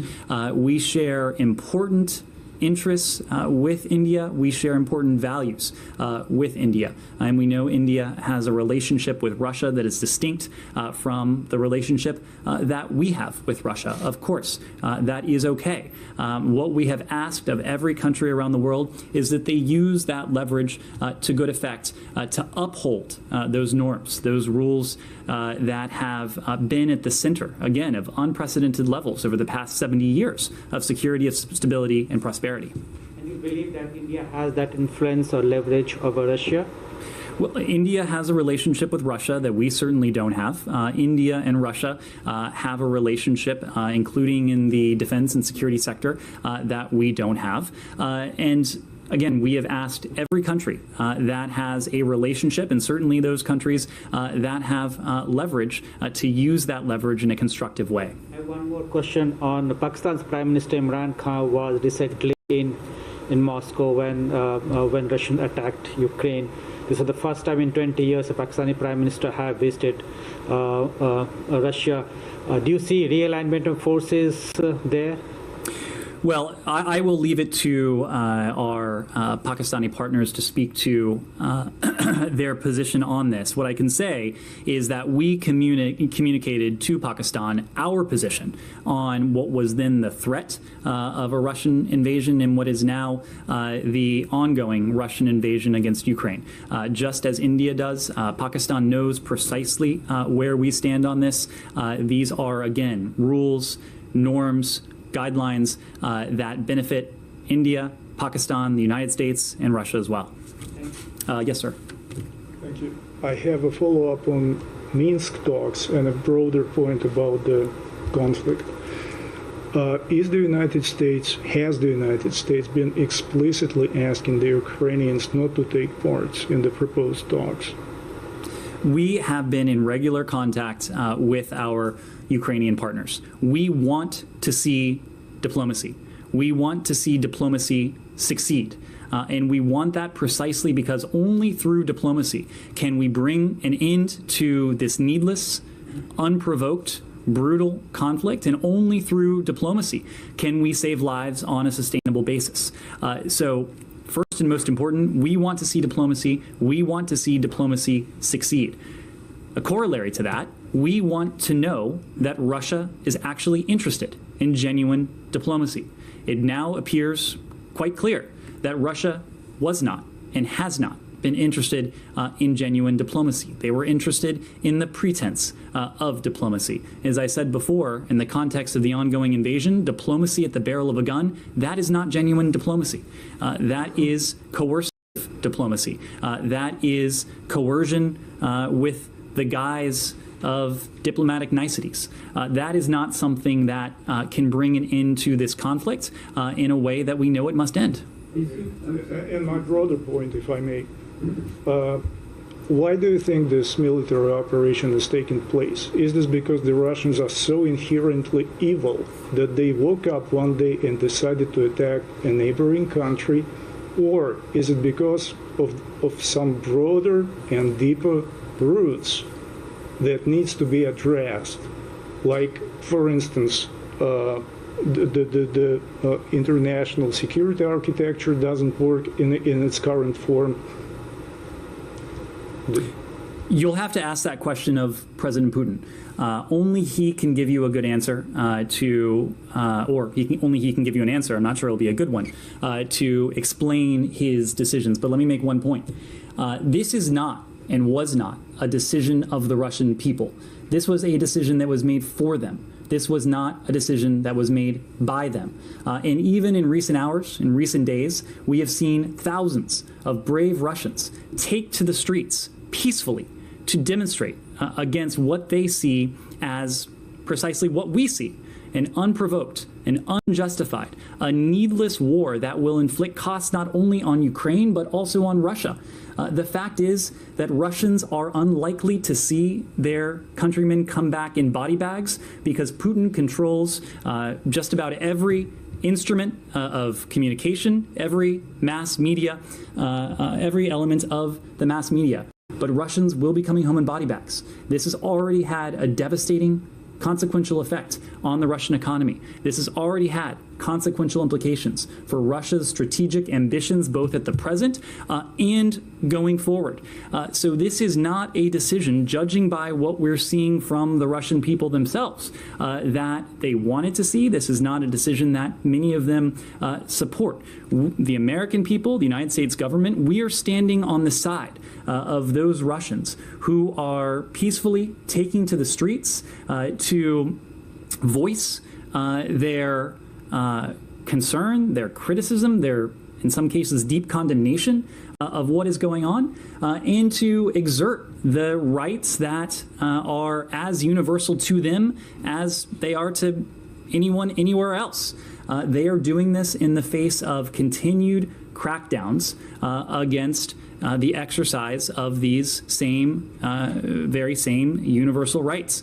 This is, just as we have said of so many other tactics, straight from Putin's playbook. The fact that dissent of this nature, peaceful protests, peaceful demonstrations are quashed and crushed in short order, that is symptomatic of a deep-seated insecurity on the part of President Putin, of those around him.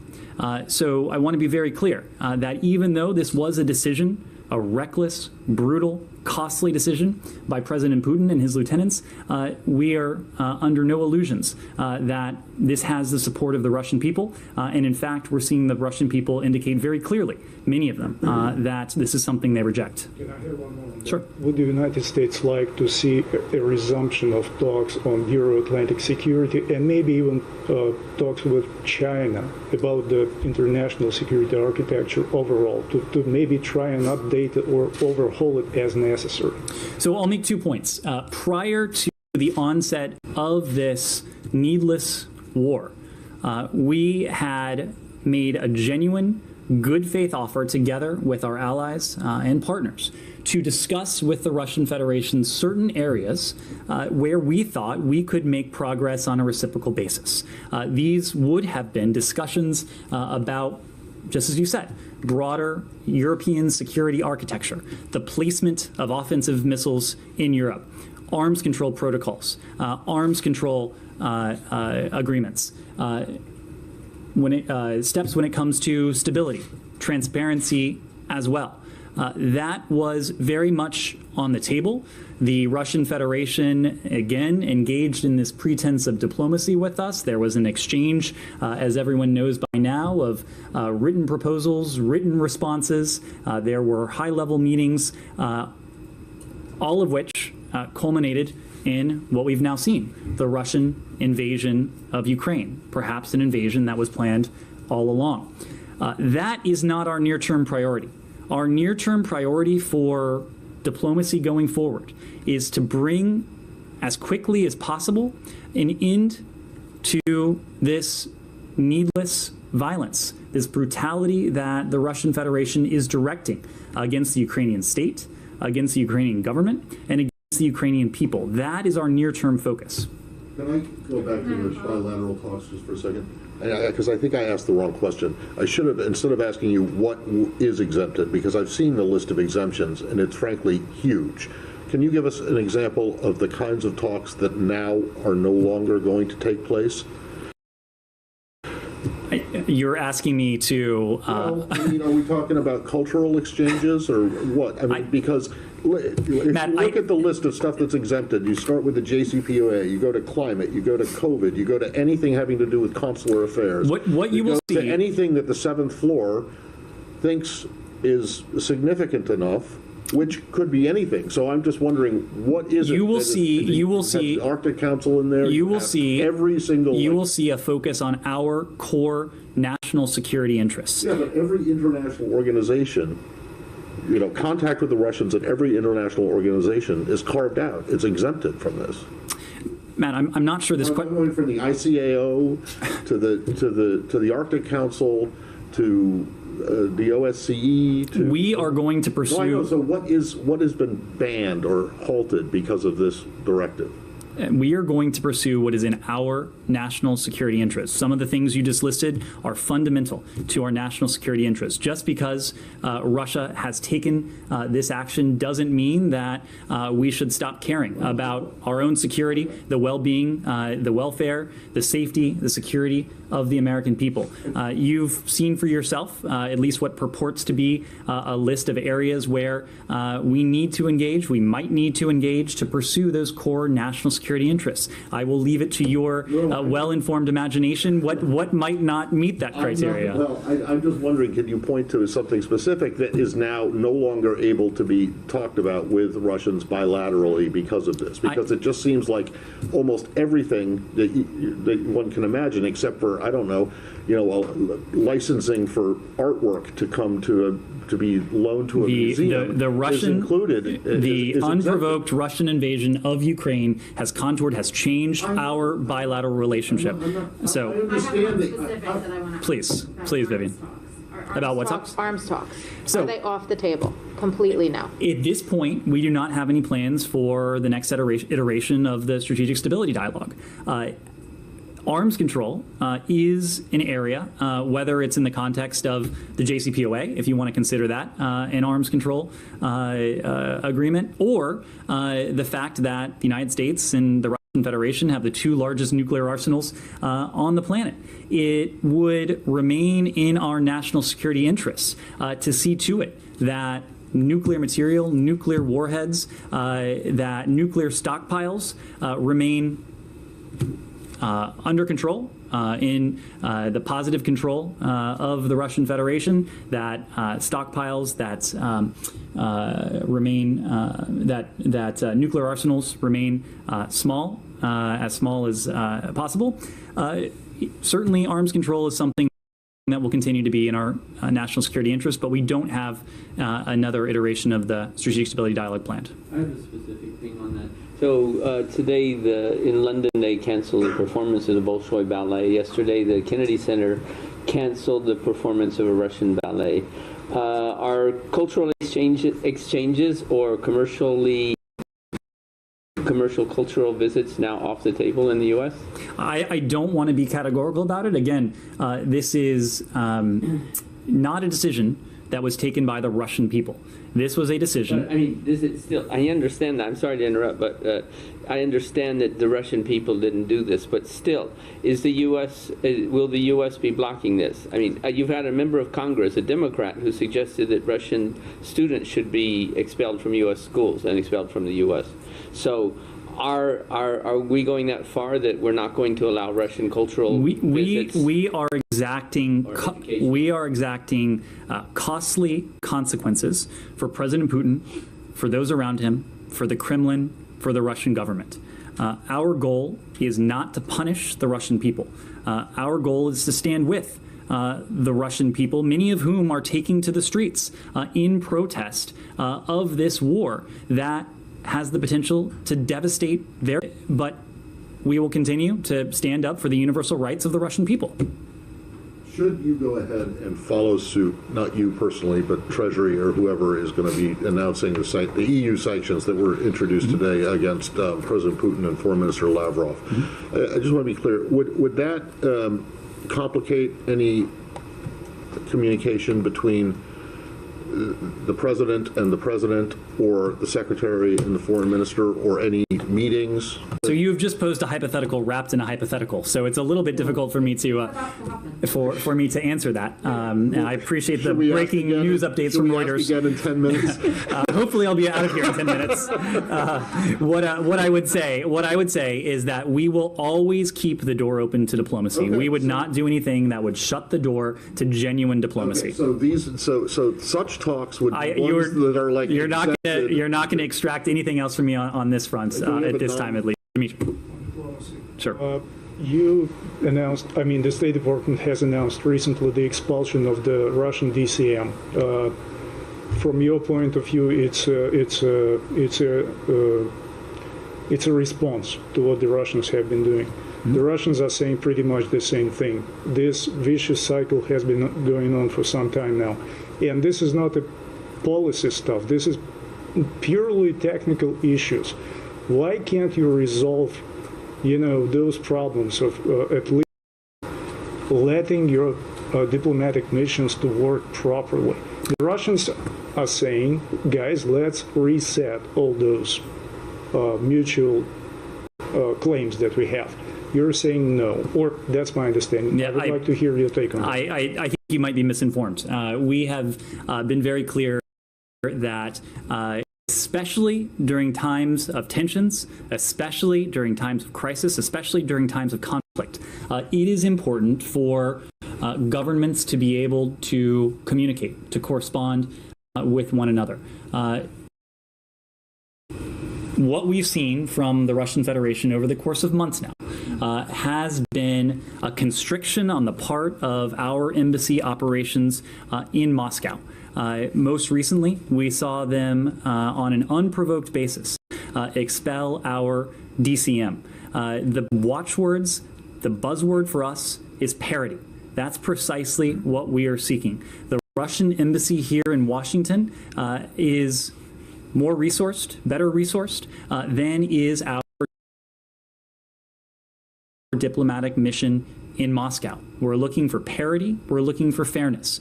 So the step we yesterday, the fact that we had expelled or indicated to the Federation that we would be expelling their second-ranking official here in Washington, it was not a response to Russia's invasion of Ukraine. It was a response to what Russia has done to our bilateral mission in Moscow. All right. Thank you all very much. Thank you.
evacuation.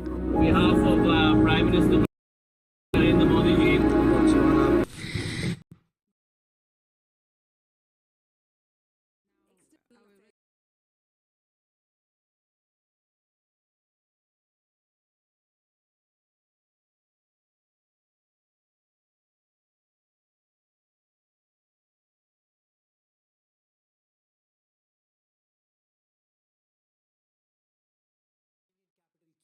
almost across the country remains extremely grim, extremely tense.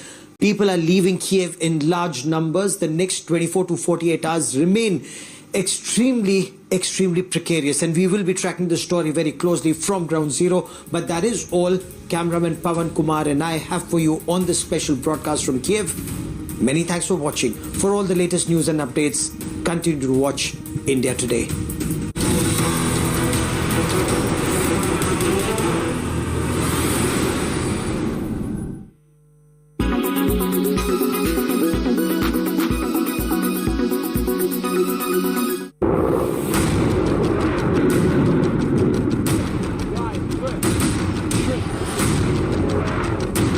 As Russia declared war on Ukraine, as the world was plunged again into crisis, with the only Indian team in the real war zone. This is Mariupol. You hear a series. Hear the sound. I will show you a quick, so to say, bombshell room tour. I can smell the gunpowder in the air. And without pause, India Today totally dominates viewership and smashes the competition. When it's the world's biggest news story, there's only one gold standard of journalism.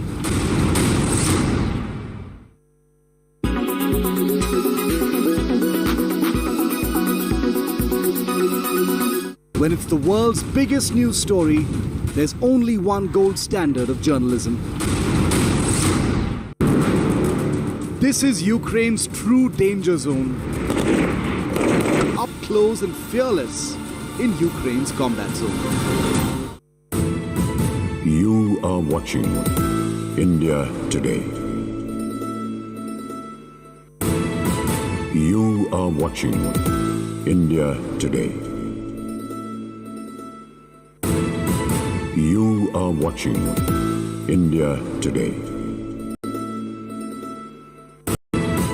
You are watching India Today.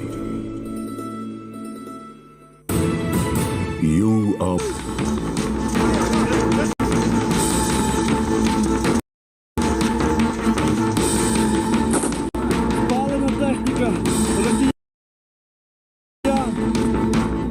As common Ukrainians pick up their weapons, I'm here to protect my wife, my family, myself, my country. Power station. Russia continues to attack also from the sea. And on February 25th, Russian warships deliberately attacked two civil vessels under the third country flags, namely Panama and Moldova, in the Black Sea approaching Ukraine, which actually constitute a flagrant violation of the international law of the sea. Now, I would like to focus more today on the crimes against humanity that all of the correspondents who are, and we would like to thank them, all the brave men and women who are with us in Ukraine, recording and telling the truth to the world about what's going on the ground. But we are absolutely appalled by the Russian crimes against humanity which we see throughout Ukraine. In the last 72 hours, the Russian army attacked kindergartens and orphanages. Right behind me today we have put the images of the horrific scenes of the Russian war in Ukraine and Russian war crimes. Yesterday we reported that Russian Hail multi-rocket launcher system hit residential infrastructure in Ochtyrka town in Sumy Oblast, and several children were heavily wounded. I'm saddened to inform you that a 7-year girl who was wounded, she died, unfortunately, as the result of this. The Russian armed forces destroyed 80% of the residential building in Shastya town, in Donetsk Oblast, and our heart goes to the residents of Shastya. The enemy hit an orphanage in Vorzel, and there were 50 people inside, 50 kids inside, and as I informed you yesterday, thanks God, all of them were not harmed. The village of Sartane in Donetsk Oblast, as well as the city of Sumy, were subject of intensive shelling, which destroyed dozens of private houses.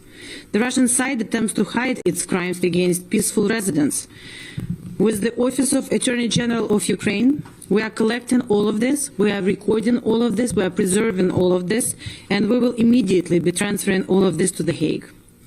Responsibility for these actions is inevitable, regardless of how much time it will take us to defend our country. Of course, we have losses on the Ukrainian side. And as of February 26, we have lost many of our brave sons and daughters. We lost 198 people who were killed, including 3 children. 1,115 were injured, including 33 children. The civilian losses amount to 38 people, out of which 2 were children. And then I'm only telling you the losses of people who are killed or seriously wounded. But as you can imagine, or as you can see from all the footage and videos that we have from Ukraine, you know, millions of Ukrainians and their lives are affected by this war. People spend days and nights in the shelters, babies are born underground, children do not go to school. Many are trying to relocate children to either the Western Ukraine or to neighboring countries temporarily, and men are returning home to fight. This is a major humanitarian catastrophe in the center of Europe. Now, I'm also glad to report you that enemy does not do it unpunished. So in the last 2 days, we have destroyed 102 tanks, 14 fighter jets, 11 helicopters, 15 artillery pieces, 1 Book 1 system, and 536 armored vehicles of the enemy. And as the result of Mr. Putin's ruthless decision to send his soldiers to this senseless, unjust, unprovoked, and totally criminal war, 3,500 Russian men will not be returning home. And yesterday, our Vice Prime Minister for the occupied territories and reintegration of Donbass, Irina Vereshchuk, appealed to the Red Cross for the help so that the Red Cross can actually help Ukraine to return these corpses back to Russia. We are very thankful for the support that all the anti-war coalition is providing Ukraine. 73 countries, as I said yesterday, and 9 international organizations are in that coalition. And we are receiving additional weapons,